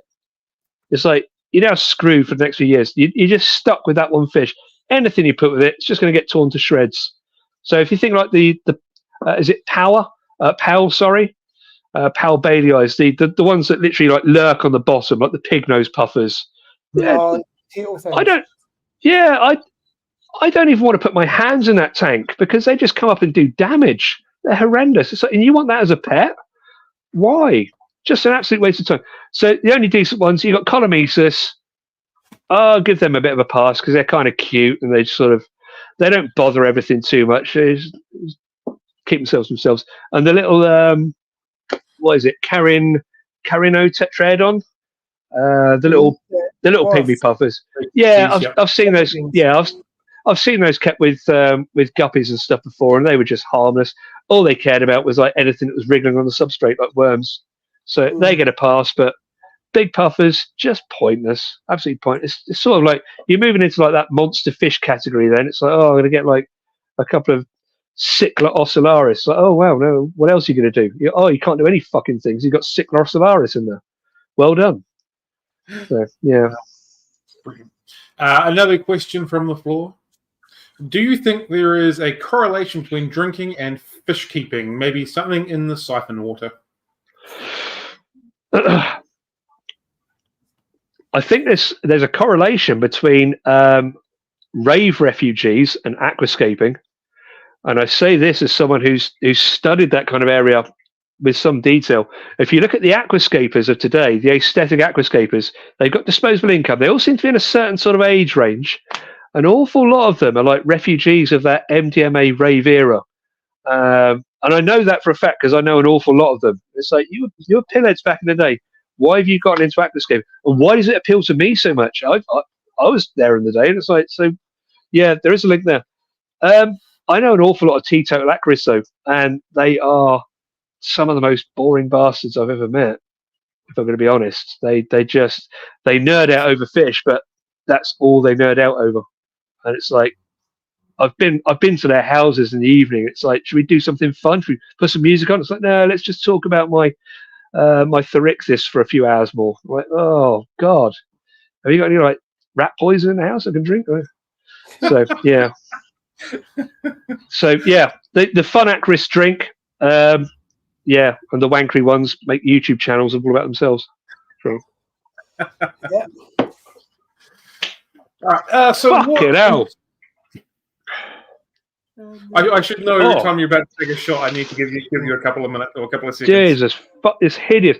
I'm not even doing it with salt and lime because I haven't got any limes. I've got lemons, but that's just not going to work. It's going to be atrocious. Oh, What inspired you to create and publish your magazine, Fish? So that one, if we is it in shot here? Let me just move this around a bit. So I don't know if you can see. So that rack there is all independent, quirky, off-the-shelf magazines. They're all a bit punky. They're all a bit different.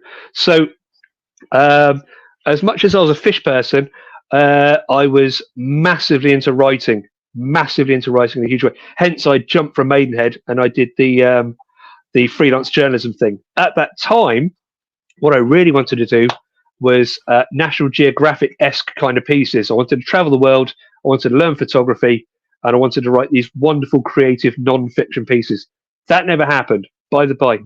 But I became addicted to independent, small print run, quirky, punky magazines. It's one of my other collections. There's boxes outside. It's just they're everywhere. They're all over the place. And so I saw that fishkeeping, all the fishkeeping magazines, not even fishkeeping, all the fish-based magazines that had existed were all very stuffy, factual, flat. They were very boring publications. And I was just like, there's got to be something here that's a little bit quirky, off the wall, independent, irreverent, and fun. Trying to put the fun back into fishkeeping, because it hadn't been fun in fishkeeping. It was just stuffy, especially around the time I first conceived fish, which is actually going back about a decade. That was when the idea first came to me. Everything was so fucking dry. It was boring. It was really, really boring. And I at that time I stumbled across, it was actually a food magazine called Lucky Peach out of America, and it was a cooking magazine by a guy called David Chang and Peter Meehan. David Chang is he owns a chain of restaurants, Momofuku restaurants over in New York. It's basically ramen bars. And Peter Meehan was a food columnist for, I want to say, the New York Times, one of the major players there. And they just decided to get together and make something that was just fun and irreverent. So in the light of things like the Sainsbury's magazines, Delicious magazine, all these stuffy food mags, they did something that was really enjoyable. And it was kind of like, if you're familiar with Hunter S. Thompson, he did what was something that was called gonzo journalism. So when he wrote about something, he immersed himself into it. So if he was writing about a car race, he'd go and get a car and he'd race the fucking thing. He'd be involved in the car race.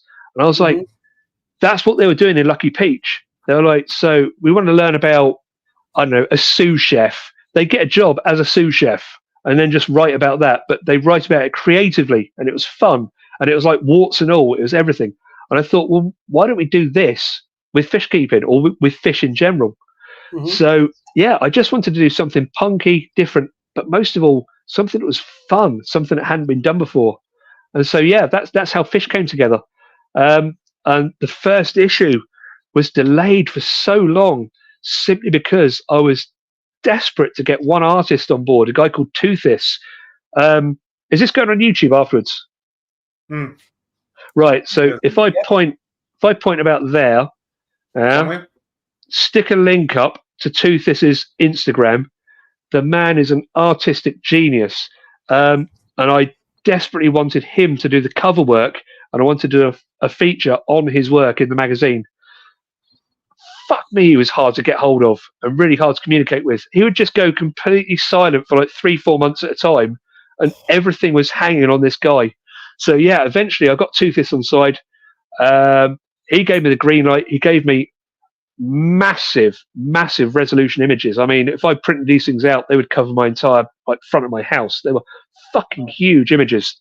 And at that point, it was absolute green light, and it was fun. It was really, really fun. It was exhausting because bear in mind what I'd said before about the all the work I was doing on PFK. So I was doing the subbing, I was doing all the image sourcing, I was doing the editing, I'm doing the proofreading. On top of that, that was still part of the day job. So I'm literally giving up my evenings. I'm giving up my weekends. I was doing like 7 days straight for months at a time just to make that happen. And of course, there was constraints to the budget because it's an early launch. We only had so much money to throw at it. Because I wanted it to be on high quality paper, and because I wanted to go, I was being a dick. I went for a slightly quirkier size. That means a lot of wastage. It means it's expense. It's absolute expense. The paper comes off a roll. The more you trim, you're still paying for the roll. So if you want to do a magazine that wide, you're paying for a roll that's that wide. But I wanted this quality paper of a certain shape. It had to be a certain feel.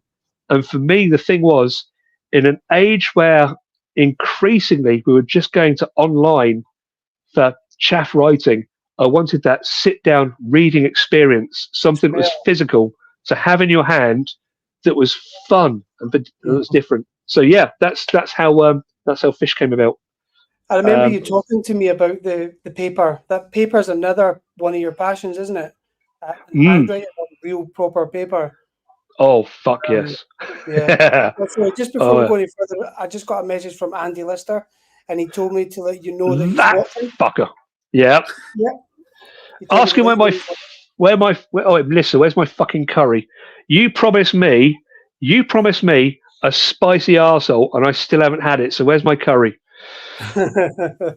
Ask him that. Yeah. Oh yeah, well. So when you're talking about the whole paper and writing thing, so I'm massively into. So when I was first with, she was my fiance, my girlfriend at the time. We used to spend. I used to spend many hours a night just writing with a literally a dip pen and ink, just slowly writing over parchment paper. Yeah, it was a long and slow process. Very proud of those days. Very proud of my writing. Yeah.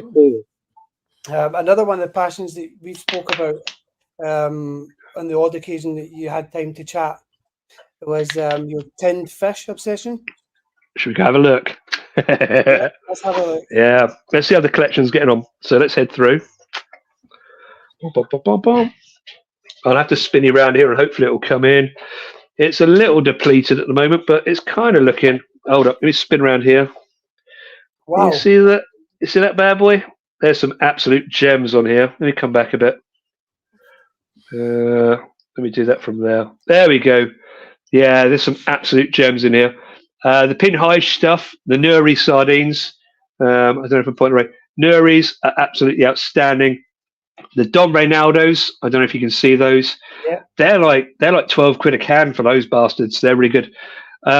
The selection pinhais, these are basically the premium sardines, like the best catch of the year that are canned up and kept separate to the other fish. Yeah, there's all sorts going on there. But again, based on what I said earlier, I've had to cut back on it because sardines, mackerel, it's the absolute worst thing you can have for gout. It's absolutely full of purines. It really messes you up. Let's slap this back in here. So yeah, one of my great loves is denied to me. Here we go. I still have them. Don't get me wrong. I still, no. Don't get me wrong. I still dive into cans of those things. So I just make sure the gout medicine's kind of to hand. Balancing you out. Yeah. So we've had a couple more questions, both quite relevant to the topic we are talking about, not canned fish, that is. Are you going to do any freelance writing for magazines or online? You'll surely feel the need to pass on what you learn. No. So I won't be doing any freelance writing for other publications simply because at the moment I'm just enjoying life too much. And if I'm going to be really fucking candid, I'm still recovering. I'm still absolutely recovering. When I left PFK, I was fucked. Absolutely fucking exhausted.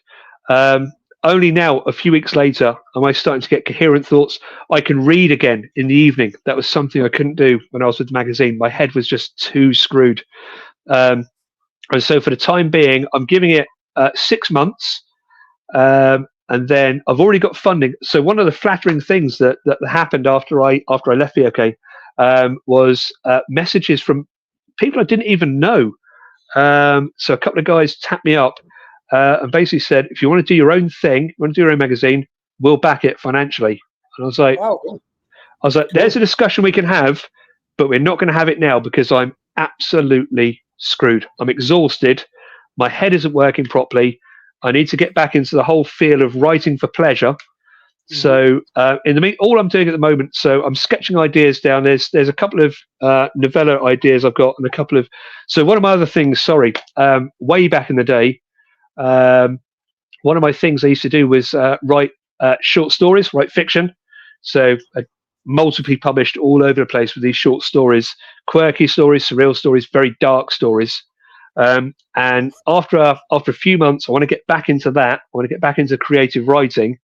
And then eventually, probably about a year's time from here, I'm going to look at doing something a bit like fish, but a whole lot punkier and quirkier. So yeah, all I can say is watch this space on that one. There will be something. It will be eccentric, to say the least. So yeah, I've already been looking at different types of paper. I've been looking at. Let me just see. Bear with me. Give me just 5 seconds, guys. Let me just see if I can find one typical example. Let's do the standard YouTube thing. If you're enjoying the stream, give it a like. Don't forget to follow. Blah blah blah blah blah. Cool. So this is a typical example of like one of the unusual mags I've got in. Yeah, with the weird ass. It's just like that the whole way through, but it works. It's funky. It's different. The paper smells beautiful. It feels beautiful. Everything about that mag is just amazing, and it's totally off the wall. It's batshit. It's bonkers, and I love it. So yeah, when I get back into the publishing side, it's going to be. Fish was it was creative, but it was quite sensible. What I want to do next is something that's absolutely off the rails. Think KLF, but just in printing terms. Cam, I don't know if you're familiar with KLF, but yeah. No. KLF. So it's a musical group through the 90s. Yeah, just went. So yeah, it was what was his name? Bill Drummond. Just absolutely bonkers. Yeah, absolutely bonkers. But they made fun music. They made great music. They didn't care about any conventions at all. They did what they did. At the height of their, Cam, you'll love this. At the height of their success, was it, John? You might remember this. Was it the Brit Awards? It was one of the major awards. It was the Brit Awards. Yeah. It was the Brit Awards. So when they turned up, they were So they did electronica. They did like sort of dancey music, and they were asked to do a version of their tune for the audience. So they turned up. They basically got this complete amateur punk rock band to do a cover of their tune. Well, Bill Drummond comes out and just screams. He's literally on crutches with like a taped up leg, screaming. Finishes the set, throws the mic aside. He's got an M16 full of blanks, just fires it above the crowd. And then the last announcement is KLF announced their retirement from the music industry. Literally, as they peaked, he's like, fuck this, we're off, we're done. So that's the kind of level of punkiness that I want in this next magazine. It's like, if it succeeds, fuck it, I'm done. I'll walk away after that. Yeah, cool. literally. So one of the things about Fish magazine, one of the things about Fish magazine was that it wasn't just about fish keeping. It was about anything to do with fish, wasn't it? Yeah, that was a key thing. That was one of the key things with fish. So one thing I understood from my own life is that if you're a fish keeper, you love everything fishy, absolutely everything fishy. And I was like, again, no one's catering to this. So, there's a huge, again, if you do the Venn diagram, there's a massive crossover between the amount of fish keepers that are also anglers. I was like, let's get some angling stuff in there. Let's get some actual stories of guys that are catching, commercial fishermen. Let's get everything fishy.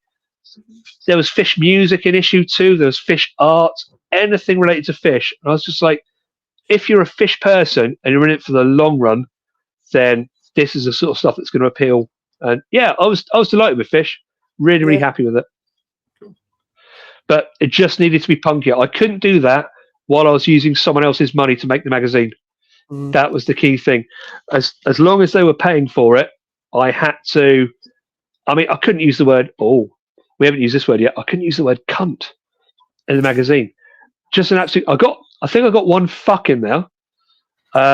In my short story at the back, I think I got a fuck in there. I think I got a shit, and I think I got a bastard. But yeah, the next one, it's going to be like an Ian Kelman novel. There's just going to be swearing everywhere. It's just going to be so much fun. It's just going to be literally as two people talk to each other in a pub. There's going to be a lot of that, and it's going to be gonzo as fuck. So if I'm going to be reporting on something like a fishing boat, I'm getting on that fishing boat. So get me on there with a camera. I'll throw my guts up and I'll record it. But that's what people want to read. So yeah, That sounds like a good time. damn right. Yeah, cool. I think there's a bit of an inside joke running in the chat, so I feel I should bring it up just for the sake of it. Are you back with another shot of tequila? It better be fucking funny. Where is it? Well, I don't know if it's a joke or not. Now you're gone from PFK, who is watching Max Pedley. Who's watching Max Pedley? No one's watching Max Pedley. Max Pedley is his own entity, and he is untamable. You cannot. Oh fuck me, that's wet. You cannot control Max Pedley. So yeah, just watch that, man. That one of the understated guys, actually. So when I talked earlier about when I spoke of Ivan McColgy being one of those few perfect writers that you get, so they understand the written word, and they understand fish. Max was another one. So when his stuff came in, there was maybe the occasional clumsy sentence. It took minimal work. It was just move that word to there. That suddenly makes it a lot clearer. Whack a comma in. He was genius as writers go. And again, he wrote from the heart. So it was all very true. It was all very pure with Max. A lot of love for that man. An awful lot of love. Cool. Just rolling a smoker. I'm not ignoring you. I'm just literally rolling a thing. Talking about Max Pedley, I've been chatting to him about getting him online for an interview as well. He may well be joining us for a live stream at some point soon. Okay. He doesn't drink though, so he might after a live stream. But after this one. He's he's brilliant. He's teetotal. There's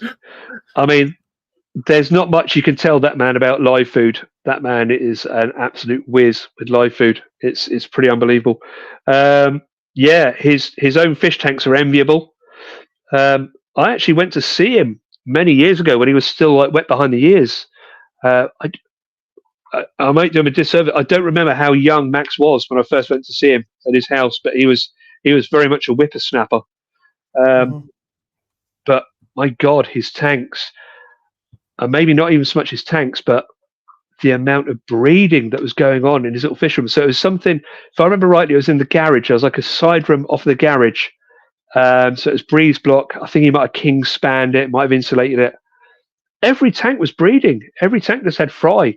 And these weren't like run-of-the-mill fry. This was like unusual epistogrammas that were all spawning in abundance. So yeah, he's if you can get him on, then so be it. But he won't get pissed. He's selling live food now, isn't he? That for a business. Well, amongst other things, yeah, he's brilliant. He's brilliant. They did have a stab at the wholesale industry. I don't know entirely what happened there, but from what I know from other people who've worked at, because again, I've known a few people in this. From what I know from other people that have worked in the wholesale industry, trying to get retailers in this country to pay on time is just shocking, absolutely shocking. So yeah, fair play to the man for sticking out as long as he did. But yeah, brilliant mind. If you can get him involved, absolutely brilliant mind. Cool. Right, we've had another question.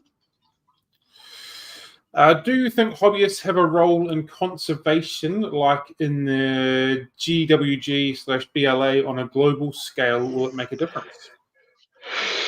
So, obviously, you've got two types of conservation that take place.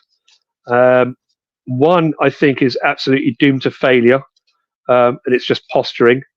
The other one has some mileage. But whether hobbyists have anything to do with the one that has some mileage is a different matter. So you've got. Are you guys familiar with in situ and ex situ conservation? Nope, but you're about to teach us I all think about so.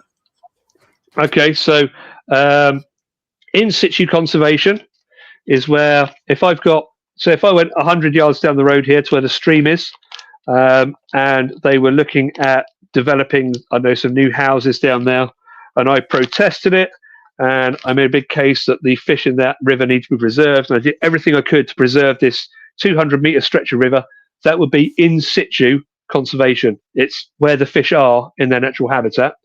And then you've got ex situ conservation, which is where you take the fish out of the habitat and you effectively just keep it in aquaria, in limbo, until such a time as its habitat is recovered, and then you can reintroduce the fish. Right.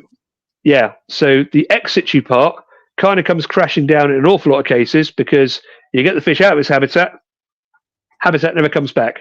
So it's like, okay, so now we're doing is we're posturing, we're in the hobby, we've got all these, I don't know, I'm trying to think of a good case, Amica splendens. So you've got all these fish floating around inside the aquarium, extinct in the wild. Can we get them in the habitat? No, we can't. It's a fucking parking lot now. So it's never going to exist again. You know, it's literally just, it's a multi-plaza. It's got a fucking Gap store in it and a Walmart. So that river's fucked. It's gone forevermore. What's the point now of keeping that species in existence? Maybe I've just ruffled some feathers with that. I don't care. But yeah, that's the side that the home aquarists can get involved with, the ex situ. So you take it out of the environment, and all you're doing is you're keeping the bloodlines going until such a time as they can be. There's problems with that. So, will the fish evolve in your aquaria in the meantime so that they can go back? So there was a case, I want to say it was at London Zoo. I can't remember if it was London Zoo or London Aquarium. Somewhere in London, they had a load of, I think it was haplochromine cichlids that they pulled out of the lake. I can't remember which lake. I apologise for that. But basically, the lake was fucked. It was being ravaged, I think, by Noel perch, amongst other things. So they got the last of these fish out. They put them in an aquarium, and they kept them in there for multiple generations. And then some bright spark, X generations down the line, was like, okay, well, let's just have a look at one. Let's just taxonomically open it up and just have a look inside. And when they did that, when they had a look inside the fish, they're like, well, the problem we've got now is because they've been living off flake for the last 15, 20 years, all the pharyngeal teeth, all the throat teeth have now evolved to eat flake. Okay? So even if the lake exists and we stick them back in and they normally feed on snails, they can't eat fucking snails now because all the pharyngeal teeth now are designed for flake. So you put them back in, they're just gonna fucking starve. So it's a bad case, should we say. Perhaps I'm picking on the worst of all cases, but it doesn't paint a good picture for the whole ex situ conservation thing. In situ is the way forward. The problem with that is then you're fighting governments, you're fighting industries, and if you've got, I don't know, if you've got some Indian stream somewhere that has one particular species of Pontius in it, and it's only found in 300 yards of river or stream, but it also happens to be like the perfect ground for palm oil, palm growth, and they look at it, they're like, well, you're exporting £1,000 worth of these Pontius every year, whereas if we flatten the area down, we'll get 250,000 in palm oil. So straight away, it's going to be an absolute no-brainer. Any government's just going to be like, do you know what? Fuck the fish. Let's just fill it with palm. That's what you're up against. That's the sort of thing you're looking at on a global level. It's numbers. At the end of the day, it's a numbers game. And all conservation just relies on keeping the fish, or what is you're trying to conserve, more profitable than the alternatives. Which is, I mean, the only real one I can think of off the top of my head is Project Piaba. Down in Brazil. Yeah. So it's like, look, cardinal tetras are still more profitable than hack and slash, raise it to the ground and use it for growing soy and then subsequently beef. It just makes sense at the minute. How much longer is it going to make sense though? That's the thing. Especially if you start to see, so something that could pull the rug out from under that in a heartbeat would be if you had So let's say someone just came along and said, look, we've just worked out a way we can introduce pituitary extract and massively breed cardinal tetras, so we can produce 5 million cardinals a year in a pond in, I don't know, Hungary, and they're going to be 15 pence each once landed into the UK. It's like, okay, suddenly those wild piaba fish that are costing more than that, they don't seem so attractive anymore. And then, so the sales dwindle, and before you know it, the loggers are in. Cheap corned beef for everyone. So, We actually had somebody on from Project Piaba a couple of weeks ago. Was it Scott? Was it? No. Jackie. Okay, yeah. She was talking about that. Yeah. You're right. So the hardest part is getting the fish keeper to understand the value of a wild caught fish and the benefit it has following it back up money. Yeah, and that's where you're doomed.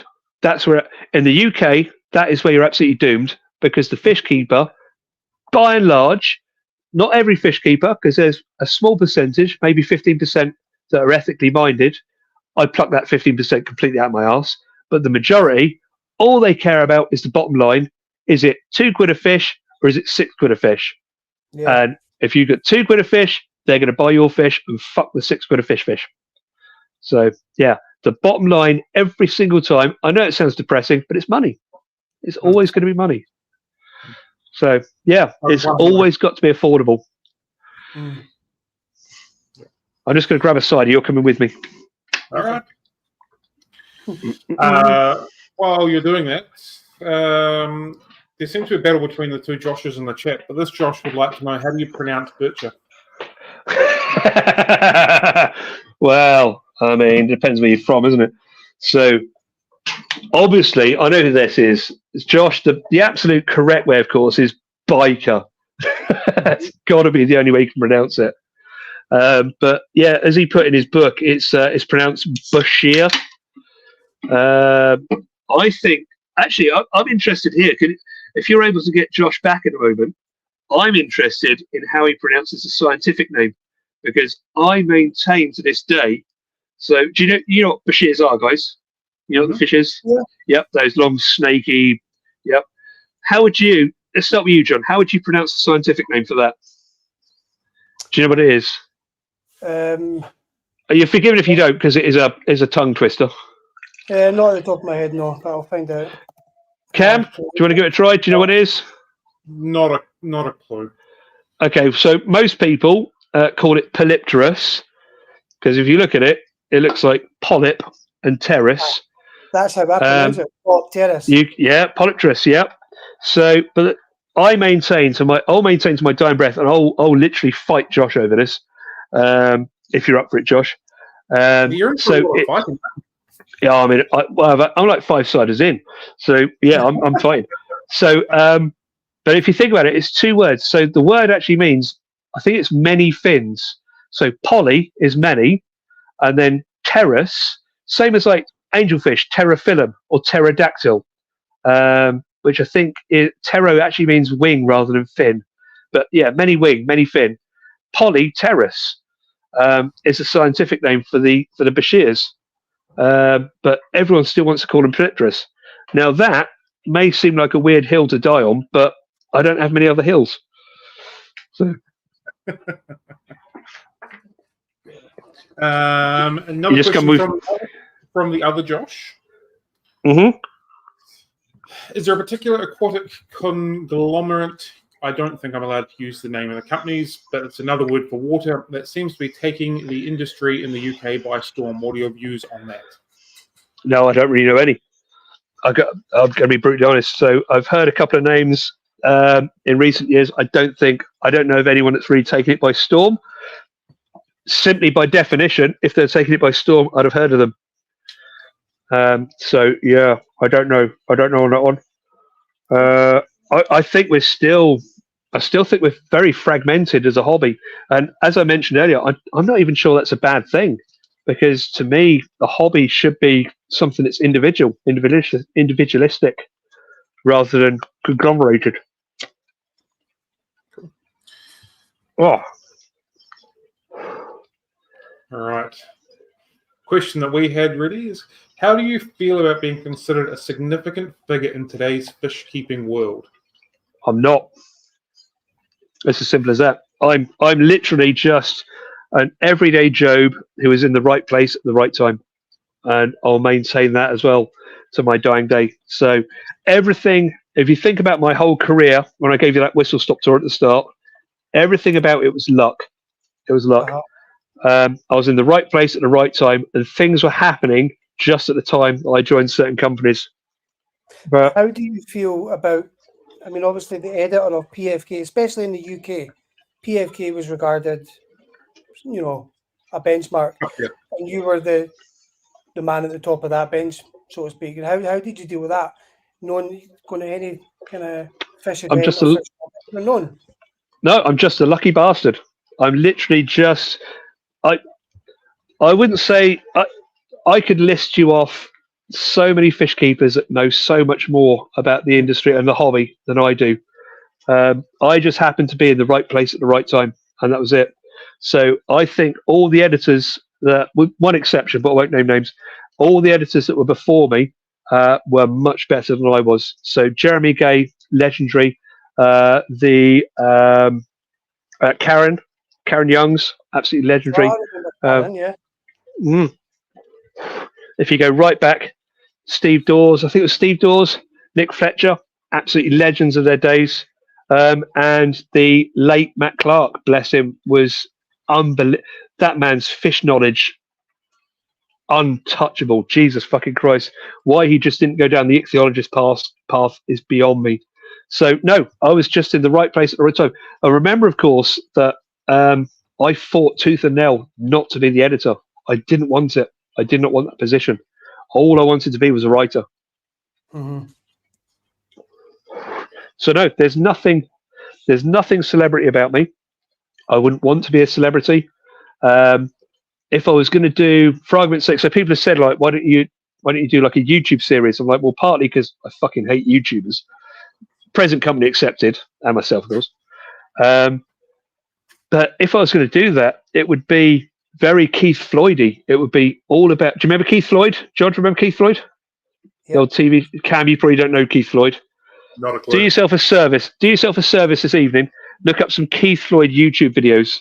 The man was a chef, but he reinvented the way that TV cooking was done, and for him, it was all about the food. He became like an accidental personality on the back of it, and he hated that title. He hated being known as like Keith Floyd or Floydy. He just wanted to be a chef. He wanted to be a cook. I just want to be an aquarist. That's all I've ever wanted to be. I want to be a fish keeper. And on the side, I want to be a writer. I'd rather write in anonymity. I'd rather my name wasn't on the things that I wrote. So celebrity's not for me. We have had a comment from Helen. The comment is, "I'm just a lucky bastard" is the perfect title for a biography.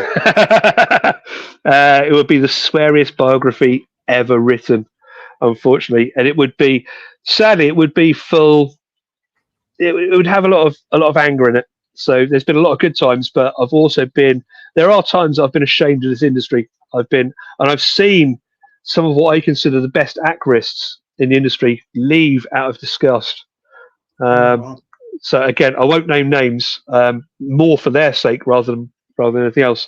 But yeah, some of the best fish keepers I've known have, they just couldn't stand what it was becoming. We have had a comment from Shah who says, "It's glad to see you are happy again." So yeah, Shah remembers me at my lowest. My overwork days when I was literally doing those 7-day weeks, it was exhausting. Honestly, it was. If you're going to be a fish keeping editor in the magazine world, you need a lot of energy, an awful lot. I'm just too old for it now. I just don't have those energy reserves. And the other thing, a bit of salient advice, actually, for anyone, whether you're going to be, and I fucking hate the word, but if you're going to be a creator or an influencer, or especially if you're going to be a fish keeping writer, you've got to have a very thick skin, a really, really thick skin. Criticisms will come in hard and fast all the time. And yeah, you just need to be robust and learn how to ignore them. Oh, definitely. And I do wonder. I do wonder if that's like going to be a bit of a symptom of the whole influencer create. Remember we said earlier about the cult of personality, the whole YouTuber thing. It's all about them. I wonder how much mental illness we're going to see years down the line when these people are just getting attacked every time they're making a mistake because they don't have that thick skin, because they can't handle it. Yep. There we go. Let's lose that. Yeah, savage. Online community is savage at times. There we go. Right. Ryan's just brought up nothing says happiness like drinking in the dark alone, talking about tropical fish. Amen, brother. I'm not in the dark anymore. God damn it! I'm back indoors. You're also not alone. I'm back indoors. So actually, she's fucked off. I was going to say my wife's with me, but she's fucked off. I think she's gone to bed. And yeah, I've still got tequila. I've still got tobacco. So yeah, the night is young. All is going to be good. Any more questions for me, gents? Yeah, I've got heaps. Anything spicy? I'm sure the spicy ones I put on at the end there. I'll have a yes, Josh. All right, again. So, have I revealed where I'm working yet, Josh? So again, for you, so if we can put a link to the website somewhere up there. So I'm working at the fish room in Brookside Garden Centre. Not your fish room. The fish room in Brookside Garden Centre at the top end of Poynton. And I've honestly never been happier. It's absolute bliss there. I've got there's a superb team that I'm working with. Like I say, so we've got there's my co-worker, there's Amy, who's just passionate about all things fish. She's just a delight to work. I think she's like a key part of why I get such a buzz from it, because she's so enthusiastic and happy about everything. She just keeps me going. And like I say, John, the owner, so much in so many ways he's like me. I literally, one of the joys of working there when John's in is I get to turn off. I don't have to be me because he's being me already. He's doing and saying the things that I want to say and doing the things I want to do. He's there doing that, and all I have to do is just ride on his coattails. I just have to be a passenger while he's doing that. It is absolute bliss. So yeah, it's a wonderful little place.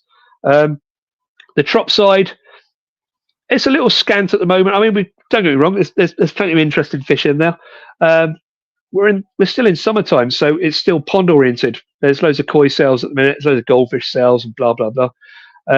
But as the autumn months start to creep in, I hope to expand my role as a curator of tropical fishes there, and start to make that range much more exciting. So yeah, it's going to be an interesting few months to follow. So see what we can really do with that place. See if we can get the fish house as exciting as the dry goods area. But it's all very good fun. We've got another question from the watchers. I'll bring this up and ask it, and then I'll just shoot off for 2 minutes and be back in a second.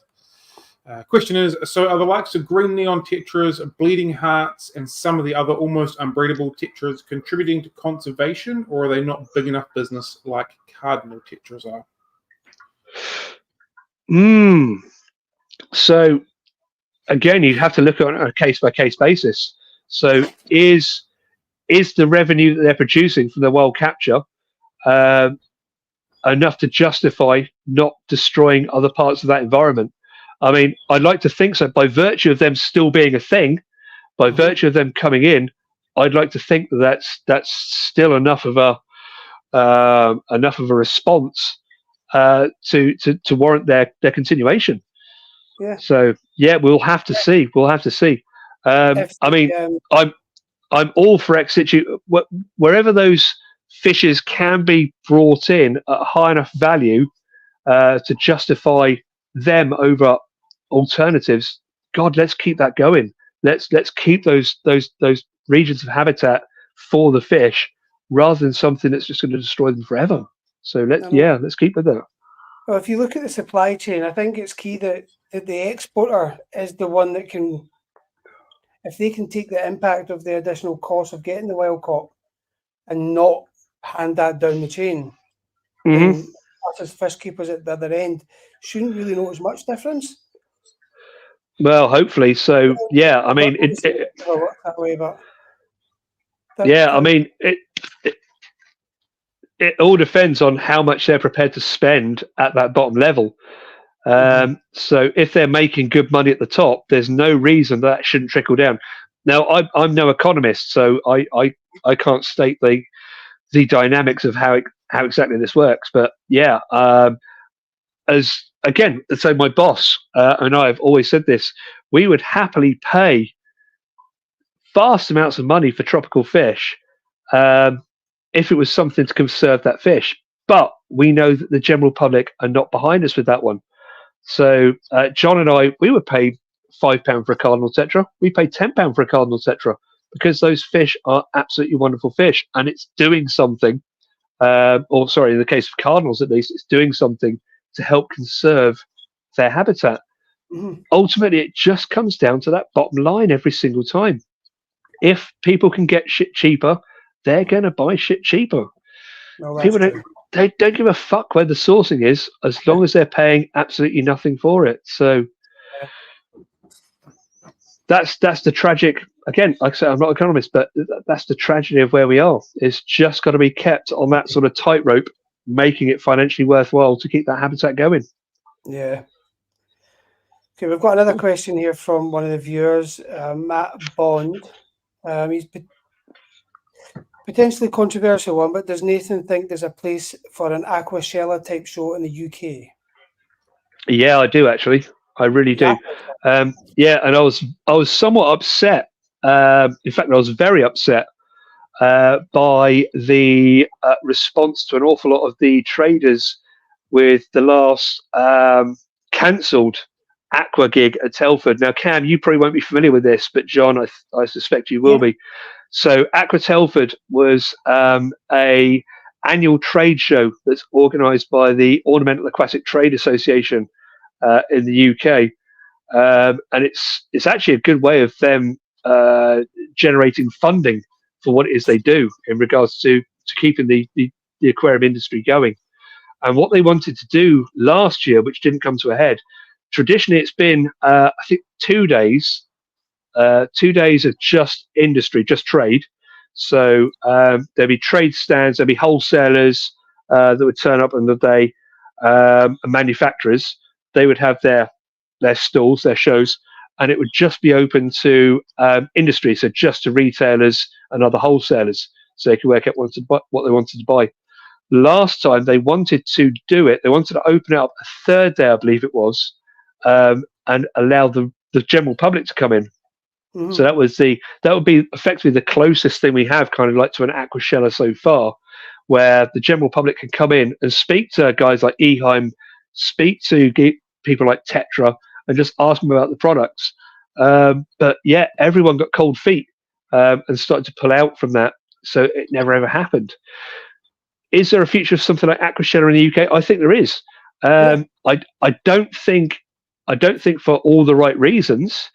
And I think that stems back to what we mentioned earlier about how much of it nowadays is fucking YouTuber personalities. So yeah, I think people would turn up to see the latest influencer doing a speech that they probably don't know fuck all about. They might even know nothing about the subject, but again, they've been doing it for like 3 years and they think they're the world expert on it because they've got 18 quadrillion followers on Instagram and YouTube and wherever else. And unfortunately, there's an awful lot of people that slavishly follow that. But those people also have the money. They're going to bring the money to those events. So everyone else could kind of piggyback off of that. If you're trying to do something like Aquashella for hobbyists only, it would be it'd be pretty empty, to be honest. We tried something probably about a decade ago. John, you might remember. Do you remember Aquatics Live down in London? Oh, yeah, I remember. Yeah. So the first one had a really good turnout. I think it ended up with just bickering between displayers. So there were wholesalers that were selling stuff directly to customers, and that caused needles. So it's always political. It's always fucking political. So people got the arsehole with other people. The turnout was was good. I don't think they could have done anything bigger than the venue they were in. So if they tried to do something like the NEC, I think it would fall in its arse. But yeah, nowadays with all the influencers and all the guys that just follow those influencers blindly, even though said influencers may know absolutely nothing about the fish, yeah, I think it'd probably do quite well. Yeah. You just need to get the names. About 5 or 6 years ago, on the back of the live one that you just mentioned, that gave me the idea to put on some events up in Scotland, and I pulled together. It was about a year I'd done it, one every season, so to speak. And by the end of it, the final event, I had fish science. I had 4 different retailers from the area. I had ALF, they were on board. Yeah. Provided a whole host of CChem stuff. I had Interpet as well. They were another one that. Yeah. Superb companies. Local breeders. I had a fish show. I had a shrimp show one month, and I was pulling in maybe 200-300 people each event. And that showed me that was definitely something there. We even hosted the Catfish Study Group one year. Yeah. I had talks from them. So, and that was just me. So you can imagine somebody taking on board from a commercial point of view and really putting some bit of money behind it. It's definitely there's legs there. I just wonder if. And this is not a pejorative to you at all. This is not I'm not trying to denigrate anything you've done there at all. I just wonder if with the numbers you had, I wonder if that was all the numbers. Well, that's people, so. Yeah, that's my concern. So you had the hardcore fish keepers that turned up to your event, but was that all the hardcore fish keepers that were going to turn up to event? So I wonder if you'd gone 3 times the size, would you still have that same number of attendees? That's my main concern. We hardcore fish keepers. I actually kind of hate that phrase anyway, but we invested fish keepers, so to speak. We're a pretty tight knit community, but we're not that big a community. Even if you were to go through all of your Facebook friends and look at who was in your own country who's a hardcore aficionado, you're probably in the low hundreds realistically. So when you start looking at a wider picture, you'll have lots of Aquarius friends over in America, in Germany, maybe South Africa, Singapore, all around the world. But ultimately, what's in your own country that you class as a dedicated hobbyist who would come out to a gig, it's probably not that many. I think we're quite a small club, to be honest. I think we're quite a small guild. Even when you look at the they're gonna fucking rage me again. But even when you look at the celebrity YouTubers, I'd be really interested to look at their stats and just see out of their million views, how many are actually within a 50-mile radius of those, and how many are scattered across, I don't know, Kerala, Sri Lanka, Australia. It's if that one person did an event, how many would actually turn up to that event that weren't flying in? So you just need to look at aquascaping workshops and that kind of. Well, yeah. There's your crowd pleasers straight away. Yeah, aquascaping workshops, quirky fish, but yeah, and stemming right back to what we said earlier, if you were to put on a lecture about is it bacteria or is it archaea, which bacteria is it? Is it Nitrosomonas nitrobacter? Who the fuck's going to turn up to that? So literally, we 3 will be there. that might be it. We might just be sat there thinking, what the fuck's happened here? Why does no one care? So, yeah. So we've had a few comments. I'm going to read them out in the non-order they came in because it makes more sense. Any aggressive ones? Oh, yeah, they're pretty good. They're pretty good. Stephen proposes a bait and switch event using influencers to attract attendees, but all the speakers. That's genius. Right, bait and switch. Let's get all the social media influencers to advertise an event But when they turn up, it's literally just me, just there, barely dressed, drinking heavily with a microphone, and we lock all the fucking doors. So they're gonna, and we do it old school. It's literally like a chalkboard and a chalk pen. It's like, oh, we'll be taking notes at the end. Yeah, you get any of this wrong, and we'll fucking slap you. Let's do that. That would be great fun. That would be superb. I feel the way that Josh has brought this comment up, we could advertise it as a Hill vs. Mullen fight confirmed. What have we got? Oh, I've disappeared. He said, quit teasing us and fight. Oh, Jesus. Tell you what, I will do that if we do it old school French pistol duel. I'll do that. I'll do that. Literally, get me an old-fashioned 18th century musket, muzzle loaded with a ball and shot and gunpowder, and I'll do that with any influencer. I just don't fucking care. I will literally. They can even have the first shot. I'll give them 5 seconds before I take mine. 20 paces, musket shot. Let's make it happen. But yeah, fist fights. It's just a bit. I don't know. It's all a bit erotic for my liking. 2 men just slapping each other about in a ring. I don't know. I think it would just end up with me going full Smeagol and like gripping onto him. You know, like frogs go at koi. So that's honestly, if it was me and someone else in a ring, it'd be like, oh, just bring in the police because he's got naked already. He's making a mess of things in there. So yeah, not me and someone in a ring. I will duel. I do also do something you probably don't know. I do also fence as well. I'm a sabreur. I do saber fencing. So yeah, if we want to do swords, I'll happily go through your heart.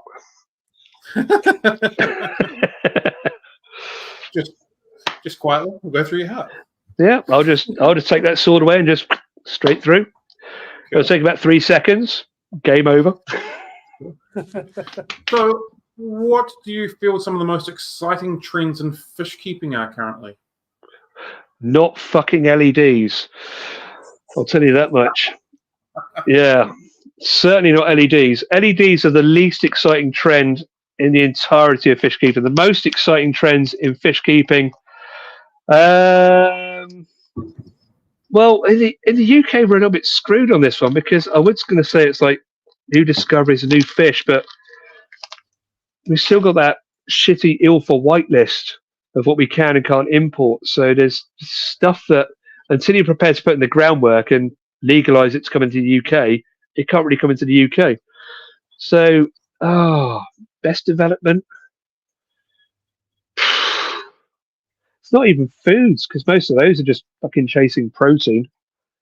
Can I do most advanced or most influential company instead? You can do whatever you want. It's your thoughts and your opinions on it. Probably Sitche at the minute. So there, if you'd asked me this about 10 years ago, I'd have said the guys at Senai. So that was the first time in fucking decades that we'd actually seen an innovation, that we'd seen something new and different come out. But now I think Sitche are probably the innovators. They're coming up with a few interesting things, and I think the other guys to watch, who've always been like kind of left field and not doing much for ages, are Aqua L over in Poland. So the Polish guys, now though Polish guys are hardcore fish keepers. They are fucking in it for their livestock. I remember, I won't say the name of the store, but there was a store that was based in Peterborough. Wonderful store it was as well, but the location wasn't the best on the earth. And I remember speaking to, I think he might be the former owner. I think he might have left now.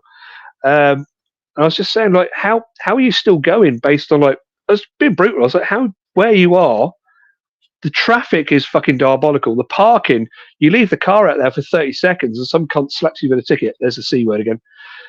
Some cunt will slap you with a ticket. It's like, where are you getting your money from? And he just said it's the Polish pound. It's like, we've got a big Polish contingent in this area, they're all hardcore fish keepers. And it's like, he was saying that obviously when you do dry goods, it's a low markup. So little bit of insider knowledge here that'll fuck people off. So dry goods, if you're lucky, you're getting double up on the wholesale price, if you're lucky, plus VAT. So it's a 2 times markup. On livestock, if you're doing under 4 times markup on what you're paying, then it's fucky. You're just not going to make money. Once you've taken into account the electricity, the feeding costs, the water costs, everything. So there's a high markup on fish, low markup on dry goods. And this guy was saying that the Poles, they weren't buying dry goods at all. They weren't interested in dry goods because they were so DIY oriented. They were just making their own filters, anything they could make, them their own tanks, they make it themselves. He's like, but fuck me, they would just spend on livestock. So his profit margin, the amount of fish he was getting through, was going through the roof. And it was all that Polish pound. It was all Polish money because they're such hardcore fish keepers. They just want to buy livestock. So, yeah. I forgot what the original question was now, but yeah. Something to do with trends or something along those lines. Oh, well.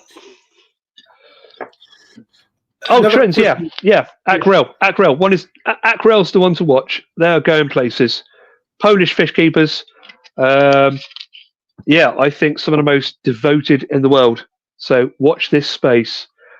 They know what fish keepers want, and they're prepared to incorporate it into their hardware. So yeah, good guys. Do you want a minute to take your shot before we ask the next question?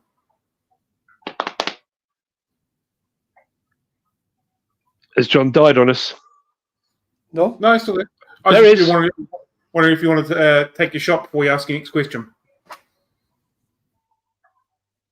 Okay, cool.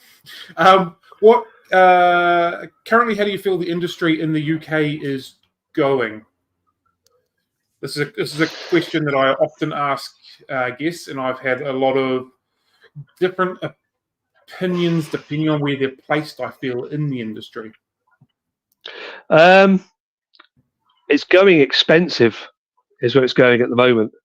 It's going hellishly expensive because I don't know if you're familiar with the whole price cap thing we had here with the electricity.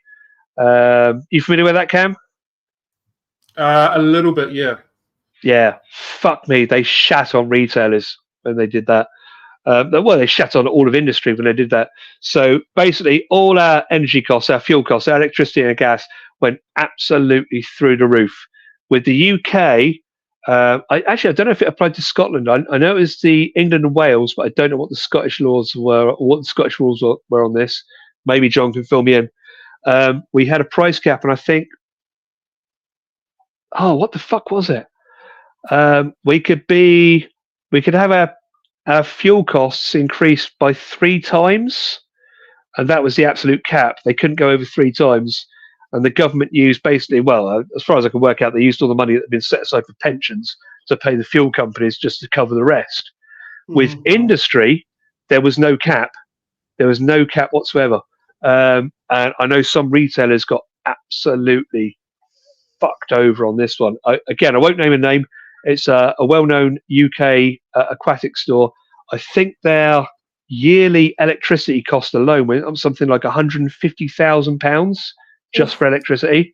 Yeah. Holy and shit. it's like that's like X number of staff, like right there.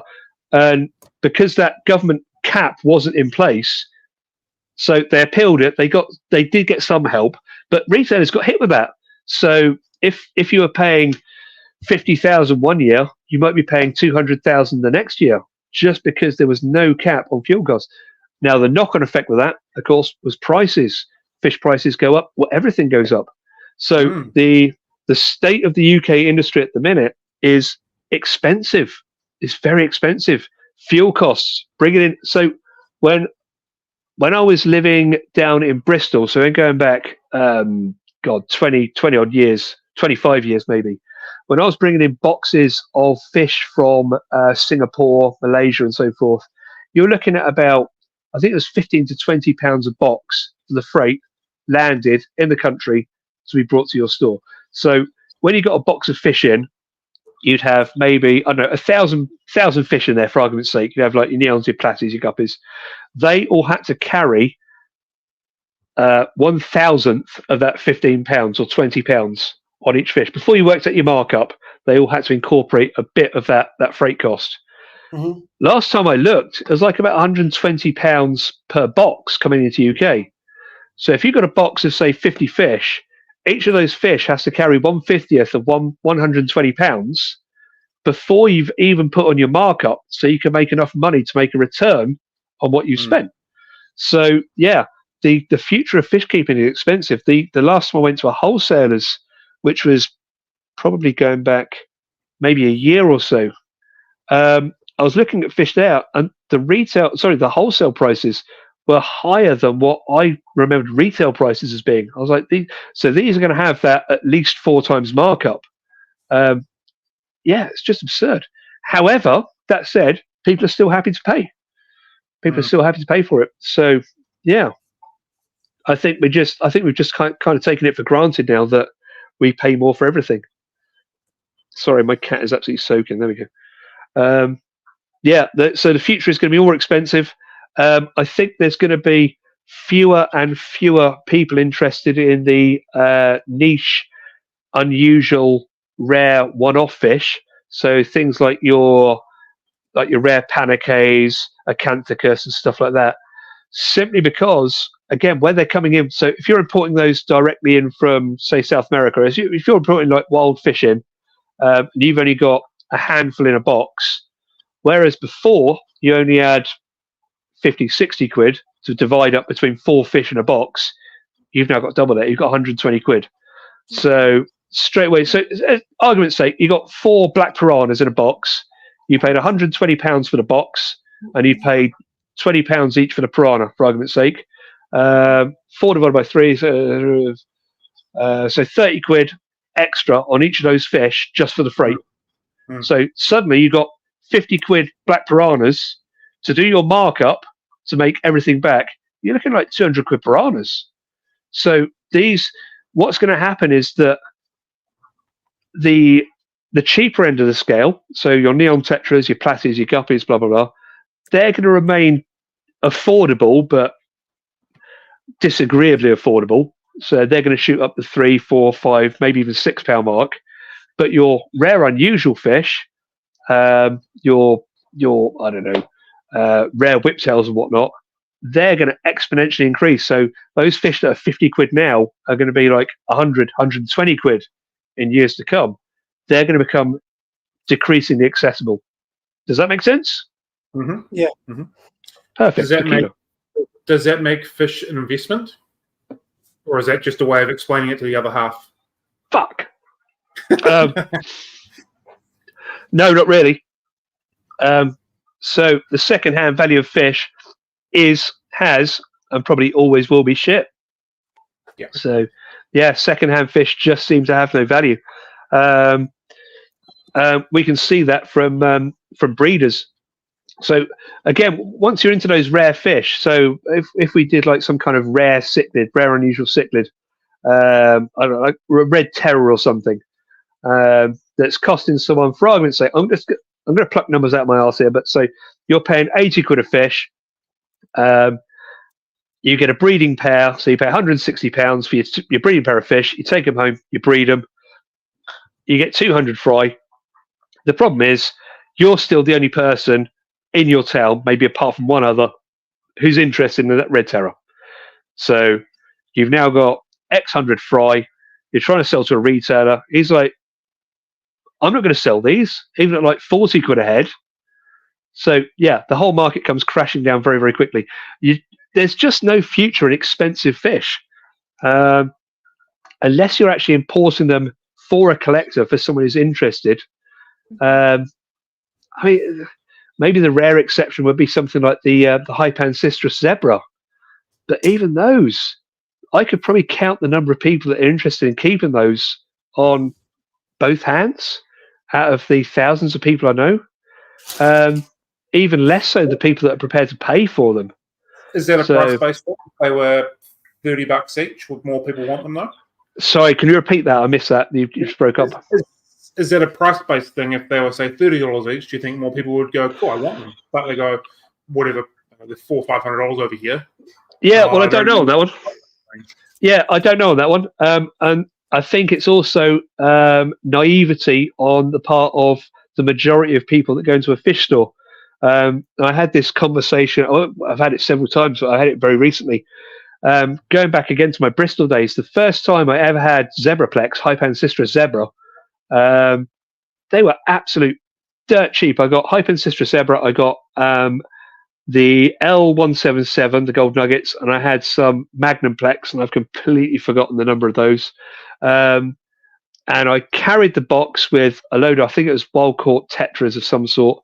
They were retailing at £26 a head. People were complaining about the price back then.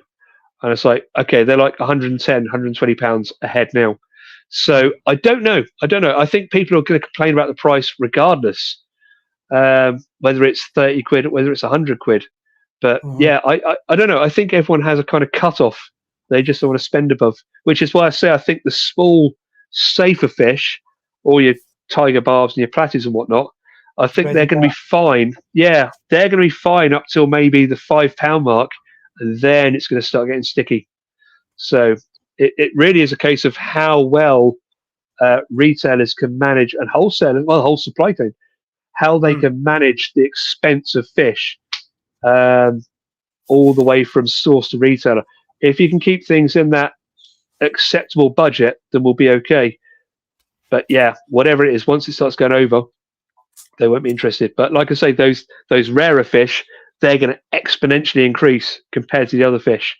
So whereas a tiger barb might go from £3 to £50, sorry, £3 to £5. A rare whiptail might go from £50 to £90, and that's a big jump. That's a big jump, and that's when people start thinking, maybe I'm not that obsessed a hobbyist as I thought I was.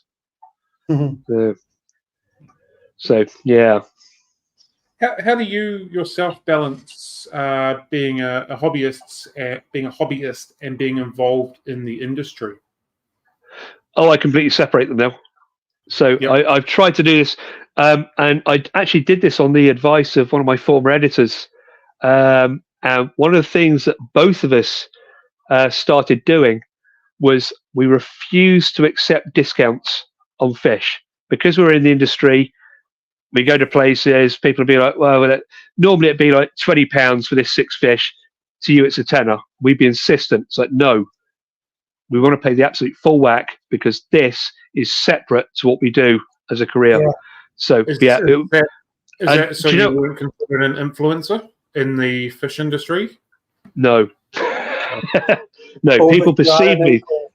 Yeah, people may have perceived me as such, but I was never an influencer. That was never my thing.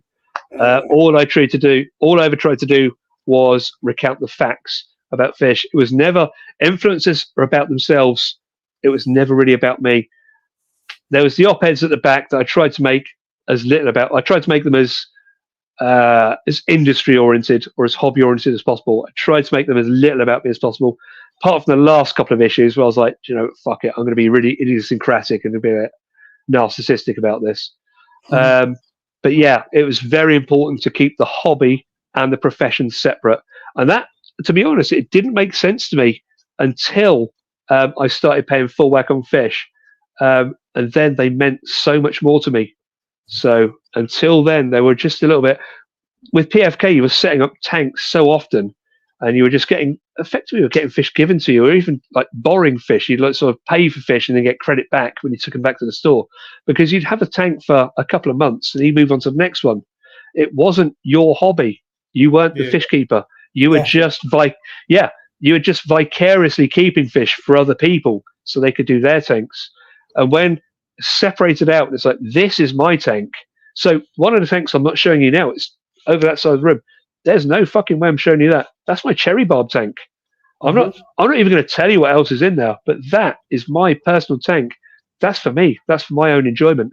So the tank behind me, which I was going to show you, but now the lights have gone off, that was one that featured in the mag.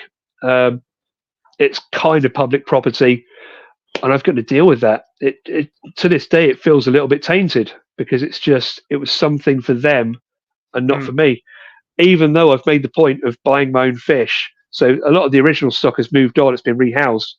and I've bought my own fish into that, but it still feels dirty.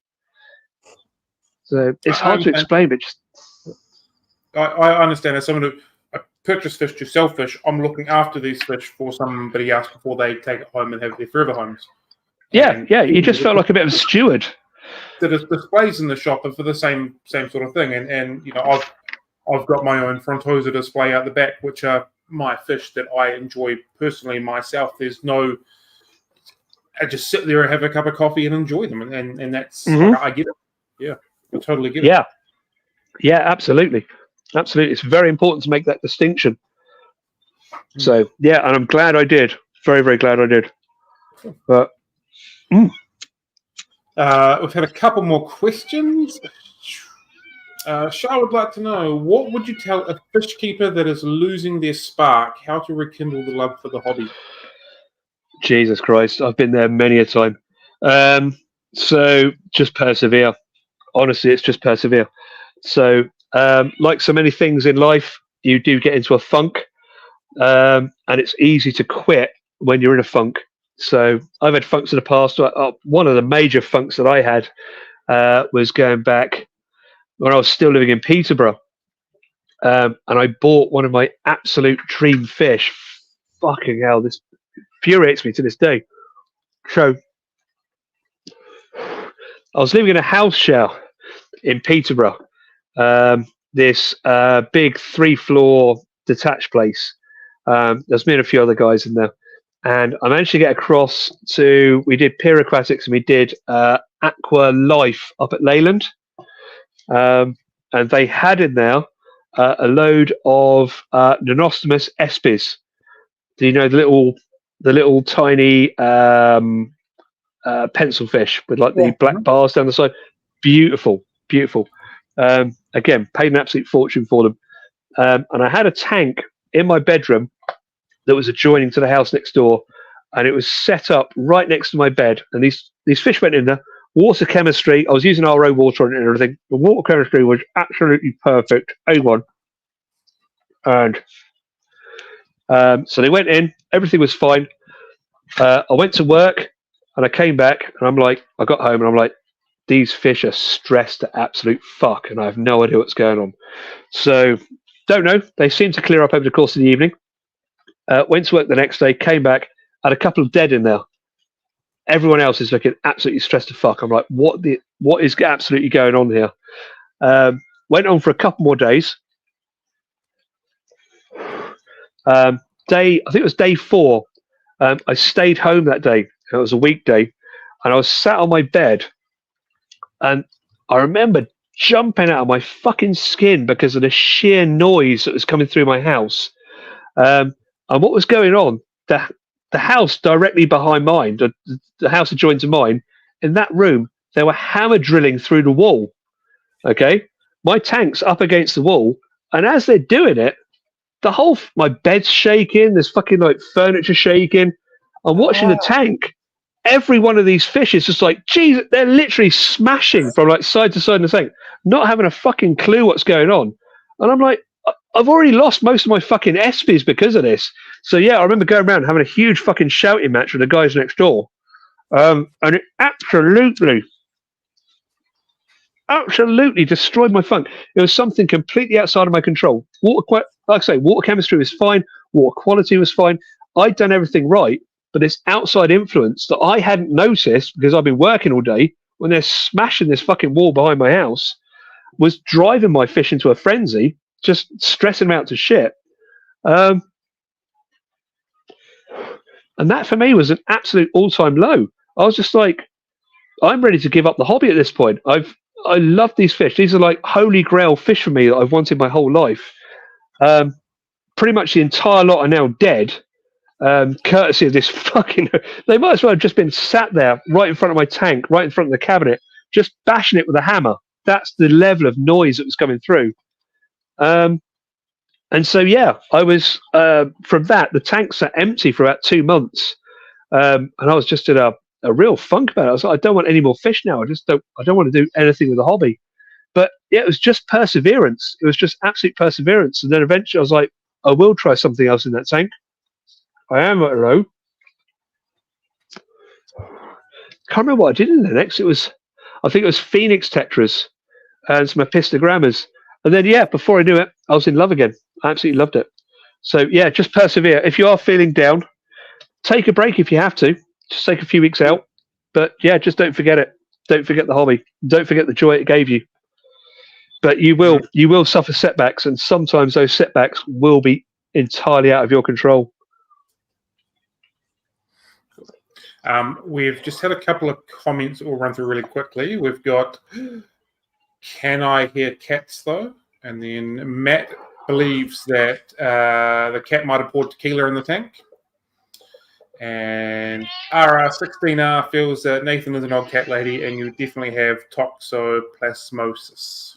Yeah, that's probably right, to be fair. Have you ever seen Train Spotting, Cam?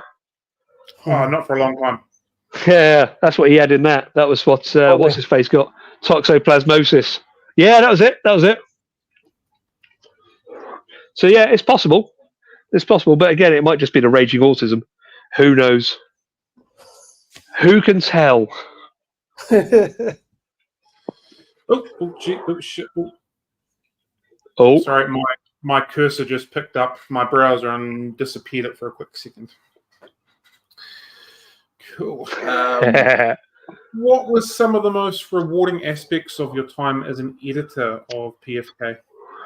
Well, I've mentioned one already, which was the being invited to do the foreword for Ivan McColgee's book.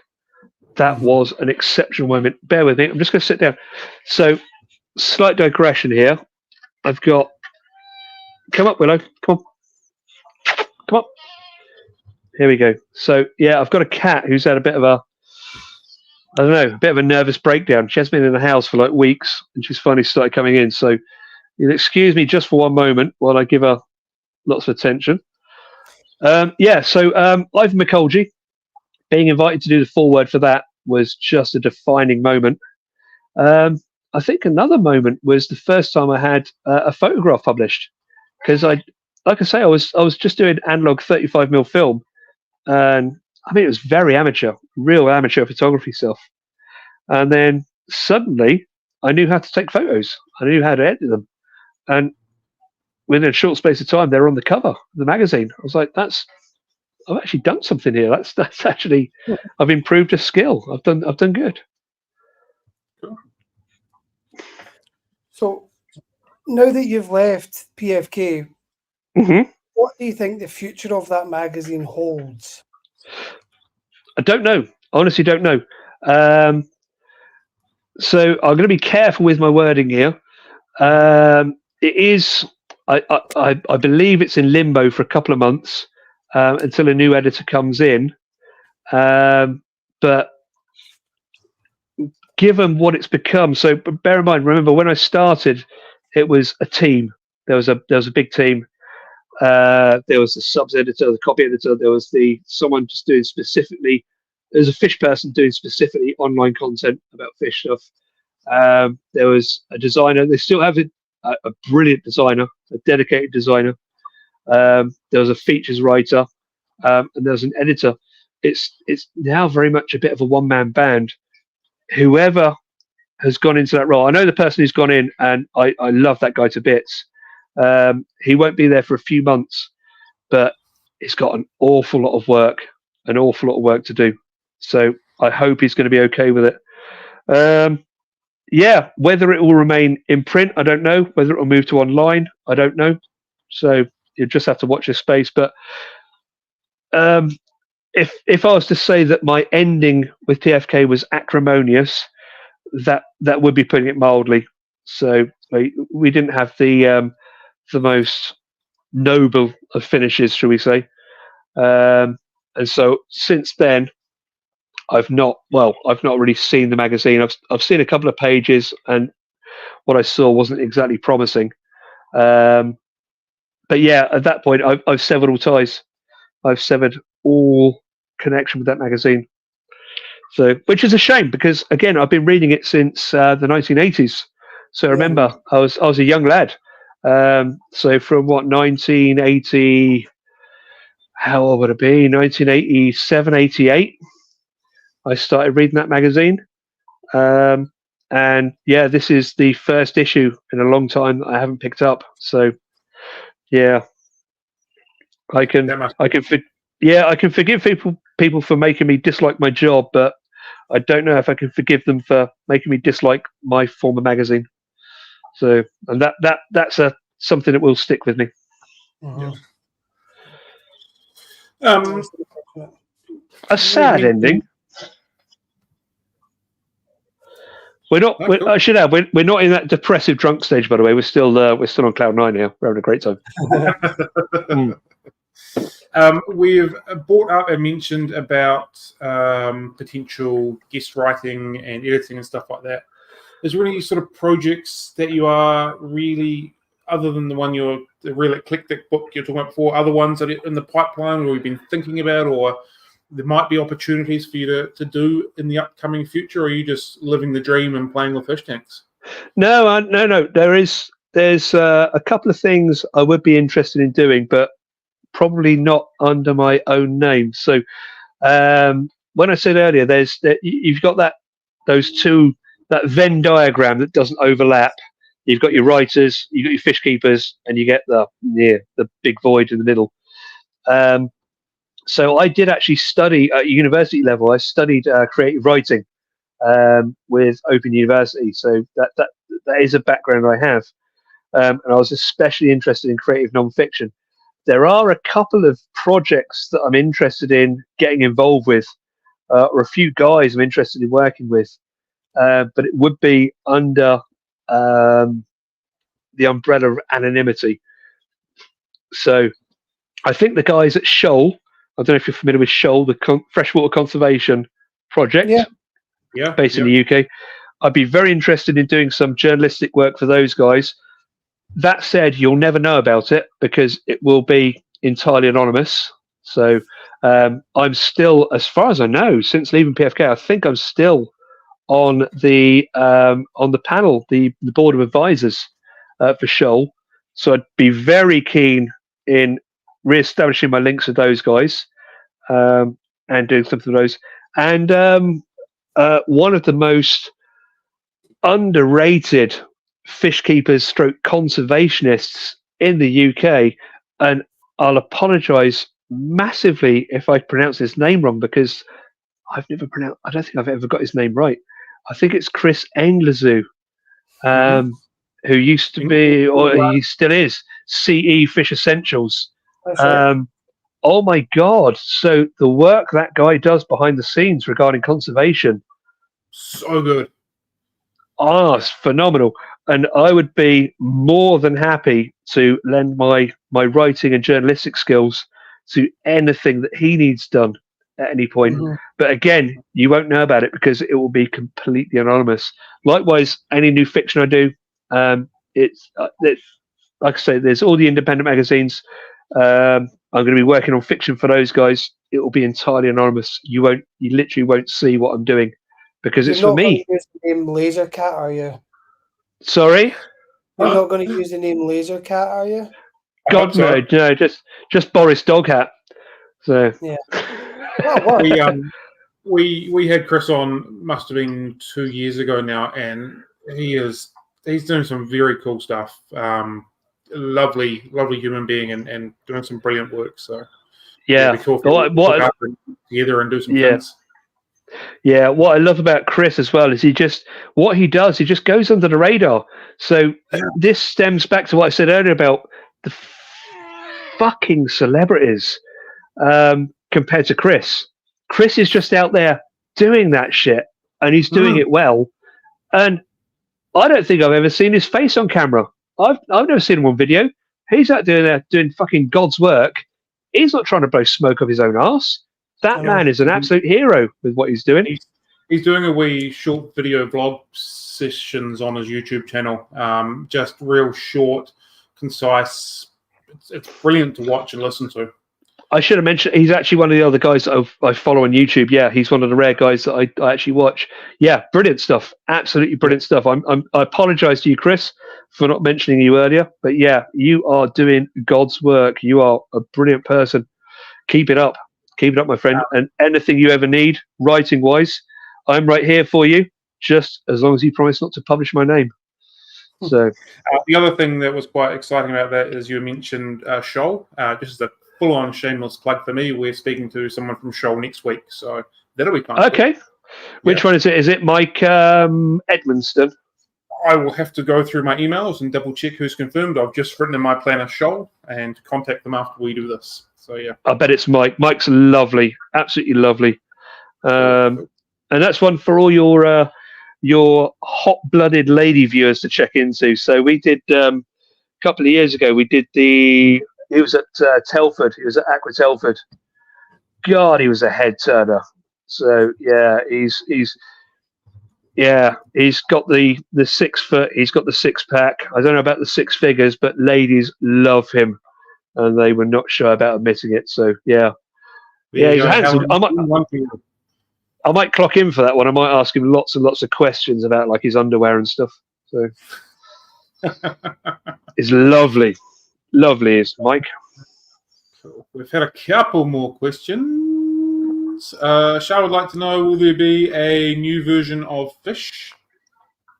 Yeah, but not for about a year away. Cool. And it'll be far punkier. It'll be dirtier. It'll be swearier. It'll be raw. It'll be cutting. It'll be potentially libelous. But my God, it's going to be fun. And it's probably just going to be a one-off. It'll be a one-off, and then I'll probably fuck off again for about 18 months, and then I'll work out what the next project's going to be. So after that, who knows? It might be just some kind of weird podcast involving snippets of commentary with drone music and God knows. Yeah, watch this space. It's going to get fucking weird. Nathan would like to know, since you like C-shade products but hate influencers, will you fight Jason Wilson as a PPV event in the next ALF open house? No. So 2 counts. 1, that motherfucker knows how to use guns. I know that for a fact. And 2, I think he was one of the hosts at the Fins and Fury thing. And I still need to rip the shit out of him about that. Yeah. Honestly, what was that about? Yeah. Okay. So maybe we should do like a counter to Fins and Fury, and maybe we should just do like a fucking high-end one, like, I don't know, Acris Chess or something. Just keep it fucking highbrow, because that it just offended me on so many levels. Yeah. If you're watching, Jason, I love you to bits, but you're armed, mate, so I can't speak the truth. Are you going to write a biography for a famous German explorer who discovered many, many new species?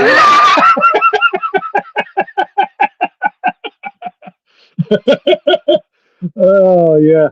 And his rabbit Spazzy. No. In a nutshell. Actually, that said, so I know, I'm not going to name names. I know the person who's being talked about here. I know the person in question. When he does eventually pass on, which, given the amount of times he's had anthrax and malaria and God knows what the fuck else, can't be far off now. I actually know someone who's besotted with that man, and will write his obituary. And I'll probably cry when it comes out, because, yeah, as much as he's been a source of endless entertainment, that man did actually do a fucking lot for this industry. I'm not going to name names because you don't need that lawsuit. No, I don't, because like I said before, I'm the only lawyer. And we don't exactly. Yeah, so no names involved, but yeah, I will add, I've seen him not just in his Speedos, but I've actually seen one of his bollocks hanging out in a photograph. Yeah.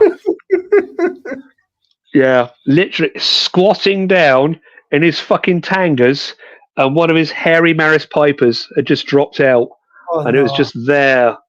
Like, that was harrowing. Was he holding a bag of angelfish? I actually think he was in. I think he might have been in Sulawesi or Papua for this one. So yeah, there were no angels involved, but yeah, it was a harrowing sight. Harrowing. Imagine an apple just covered in fucking spiders. It was just, it was messy. And he submitted it. He submitted the fucking thing. It's like, what the? Did you not look at the photos before you sent them? I can see everything. It's German all there. Yeah, God, it was something else. I'm not going to eat another apple. So yeah, but thankfully we didn't say a name there, so I'm not going to get beaten up. I think we've pretty much come to the end of most of our structured questions. Is there anything else pressing that you would like to ask, John? I have put a forewarning out to the people that may or may not come to the shop that we're going to be opening late today, so we've got a bit of leeway here. Now, John, I know what you're thinking, and if I told you the answer, you'd think I was talking in centimetres. What's your favourite longboard? Oh, the Timber Tortuga. So Dutch guy, I can't remember the guy's name. Company called Timber. It's just shy of 4 foot, called the Tortuga. What a beautiful dancing board that is. For downhill, I can't remember the name of it, but it's a really weird. It dips in shape. It's basically you can just like get properly down on it, kneel down on it for downhill. But I've completely forgotten the name. Brutal fucking fast, that thing. So it should be street luge rather than downhill longboard. It's brutal. How long ago was it since you last hurt yourself on the longboards? Been a while, actually. It's been an awful long time since I've been out on any boards. Last time I properly hurt myself was actually going back years. That was in Peterborough. Oh, no, tell you what, that wasn't even a longboard. That was a slalom board. So slalom, if you ever skate slalom, it's harrowing because when it goes just like that. And normally when it goes, if you're lucky, you get like a low side and that'll just flip you off and you can land on your feet. If you get a high side, I might have got that the wrong way around. If you get a low side that way and you're leaning into it, it will just throw you into the floor.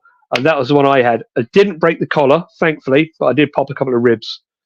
So, yeah, just working through cones. And then all of a sudden I'm on the floor thinking, fuck me, I can't breathe. So, yeah. Final question for me is, have you been able to make more music since walking away from PFK? Not yet. However, let's do another. Can we do a plug right there? Are you relying on me to actually put things in here? Because I may or may not do it. I'll try. So, if you have a look at on my profile, I had the most surreal conversation just last night. I don't know. So I didn't know this guy. We've literally got like one mutual friend, and it's not even someone I've interacted with. Someone completely out of the blue tapped me up to say, I can't remember the wording. They were basically saying that if you don't like this experimental kind of drone ambient krautrock style tune I've put together, or this album put together, I don't know who will. Wood and Smith, I think, was the name of the artist. Wood and Smith on Bandcamp, and the album is called Anabantoids or Anabantids, and it was I was like, I had to message back. I was like, no one has ever gauged me as well as you have. This is exactly my music. This is drone. This is weird. This is backwards cassette. This is fucky sound noise, and it's fish based. So if you can do me a favor and just get a link up for those guys up in there. Yeah, I've written a wee note and I will see what I can do. Have a look. But fuck me. It's really good. Maybe it's not your thing, but so I've done the rounds. I used to be into drum and bass. I was into hip hop. I was into lo-fi when it was actual lo-fi, when it wasn't that chill hop shit that they pump out today. When it was actual lo-fi, into drone, into electronica, into ambient. And this guy just managed to find all the right notes. And I was like, no one has ever gauged my music taste so well. And I don't even know who the fuck you are. You just presented me with this album. So yeah, get that up. Well worth a listen. Sure. We'll see how and if you want to have mine, I'll put a little gap there. If you want to have mine, because it's shit, but I kind of enjoy it. And I'll send you the link afterwards. It's my Rail Whip stuff, which is I use fish photos for the album covers, so that's close. But yeah, that's droney. Cool. Someone has left a comment up here. Branton has said we could have had more swearing in this show, he guesses. Could we fuck you cunting bastard?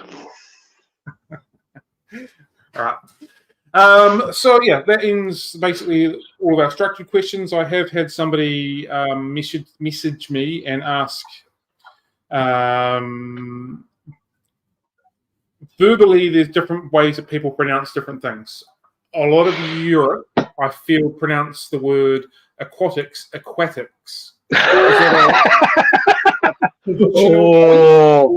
Oh, fucking hell. You managed to touch a nerve right at the end there.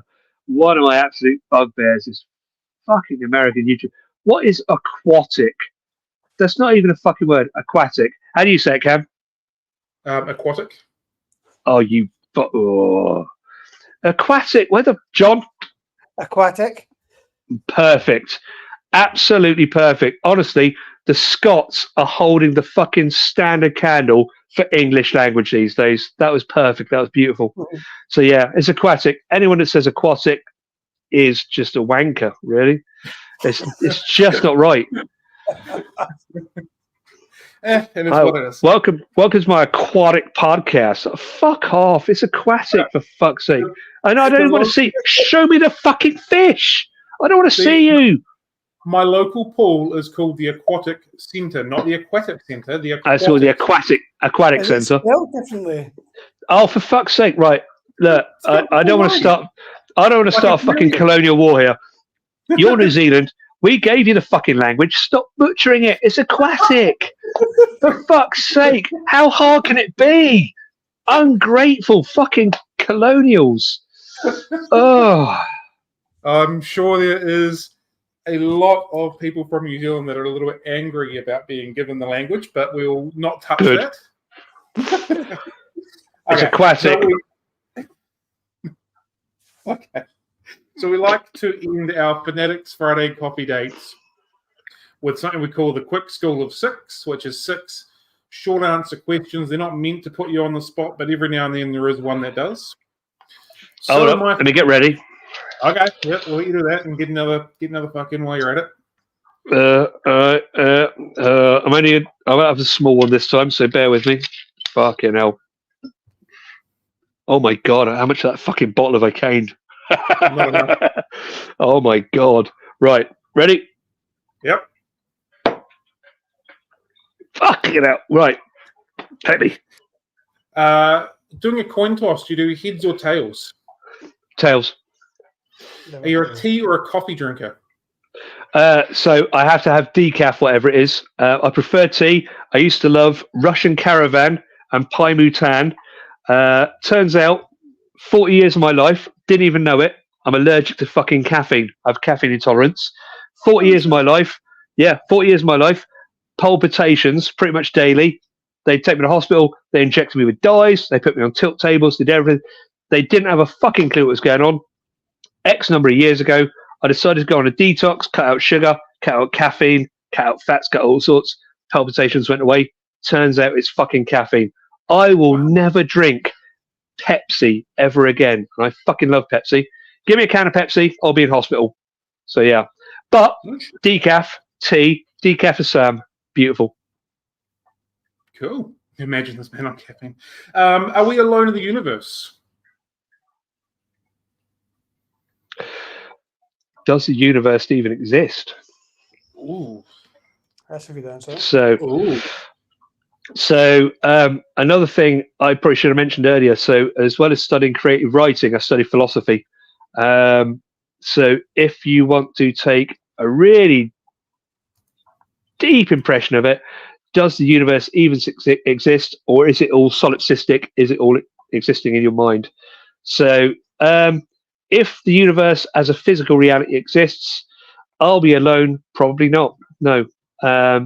Given I'll be alone now is a different question, and it makes no sense because of relativity.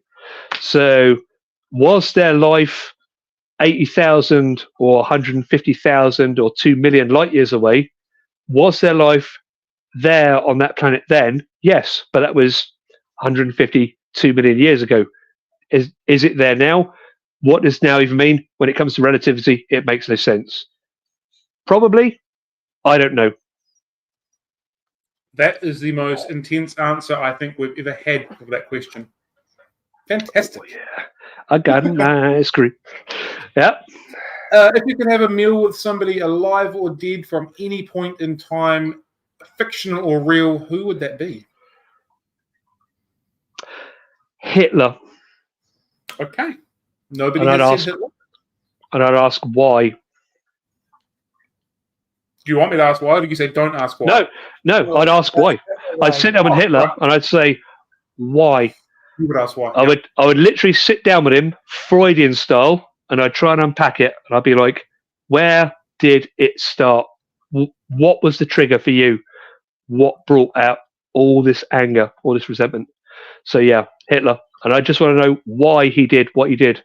Where was the start point? What was the trigger that made him do what he did?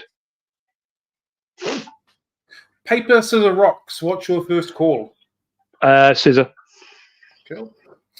What is your unicorn fish? One you'd like to take a photo of, see in the wild, write about, own? Is there one that still has eluded you? I can't own it because you can't keep it in an aquarium. I would absolutely love to shoot a blue shark in the wild. Love those sharks. They are, of all the sharks, they are just the civilized, refined, sleek. They're the sports car of sharks. They're beautiful. Well, actually, they're the sports bike of sharks. I'm a biker. I don't do cars. So I'm into sports bikes. I'm into motorbikes in general. They're just perfectly sleek, narrow, hydrodynamic. If I was going to ride a shark, like with a little saddle, it would be a blue shark. That's the one I want to see. It's beautiful. And my last question is, which is number 7, where can people find you if they want to get in touch with you? And if you don't want people contacting you, who would you like to shout out to have a look at their YouTube channels, blog, or whatever it happens to be? So my YouTube is only for music. I'm not going to give you that link. My SoundCloud, you've got that link. My email's private. My phone, I don't even know.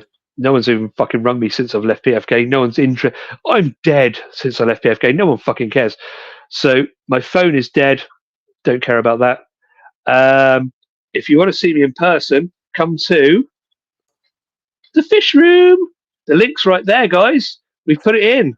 You see the link? So come to the fish room if you want to see me in person. Beyond that, just don't speak to me.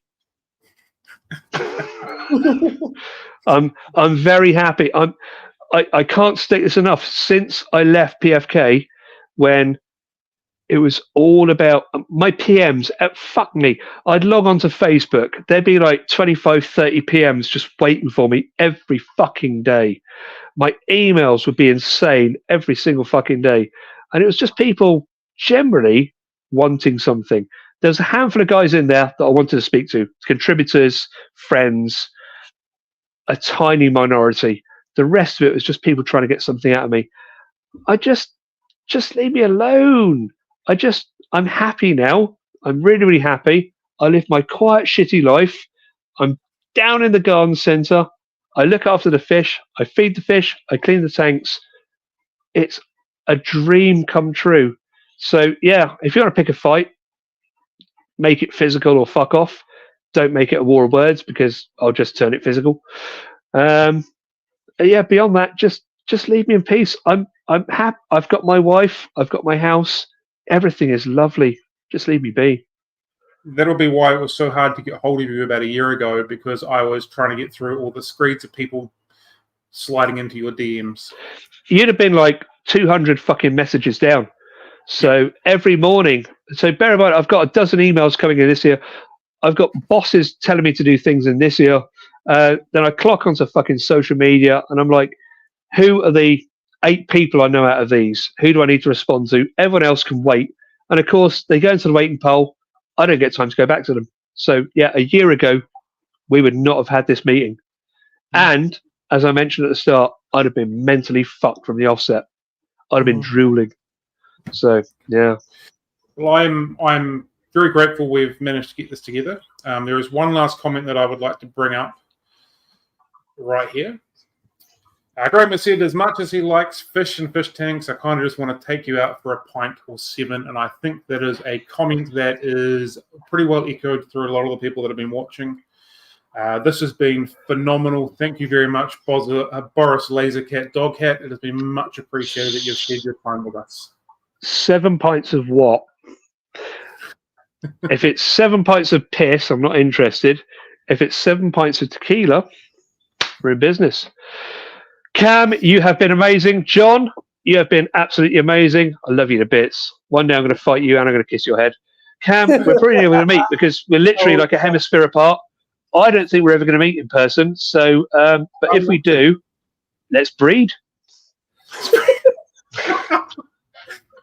Jeff has also said that you need to do a weekly podcast of some sort. Absolutely fucking not. My face, honestly, guys, you don't understand how much of a fucking treat this is to you. I do not do podcasts. My face, the perfect face for fucking gulag, does not appear anywhere else. Yeah, you managed to get me on camera for what, 3 fucking hours. No one has ever done that. It's never happening again. Treasure it. Treasure it. Thank you so very much, and everybody that has been here, thank you very much. This has been an absolute blast. I said prior to this, I think this might easily make our top 10 live streams of all time, and it's easily up in the top 5. This has been absolutely brilliant. Thank you so much for your time, and thank you everybody who's been here with us. I love you all, everyone. I'll see you again. Have a good one, team. Happy You take care.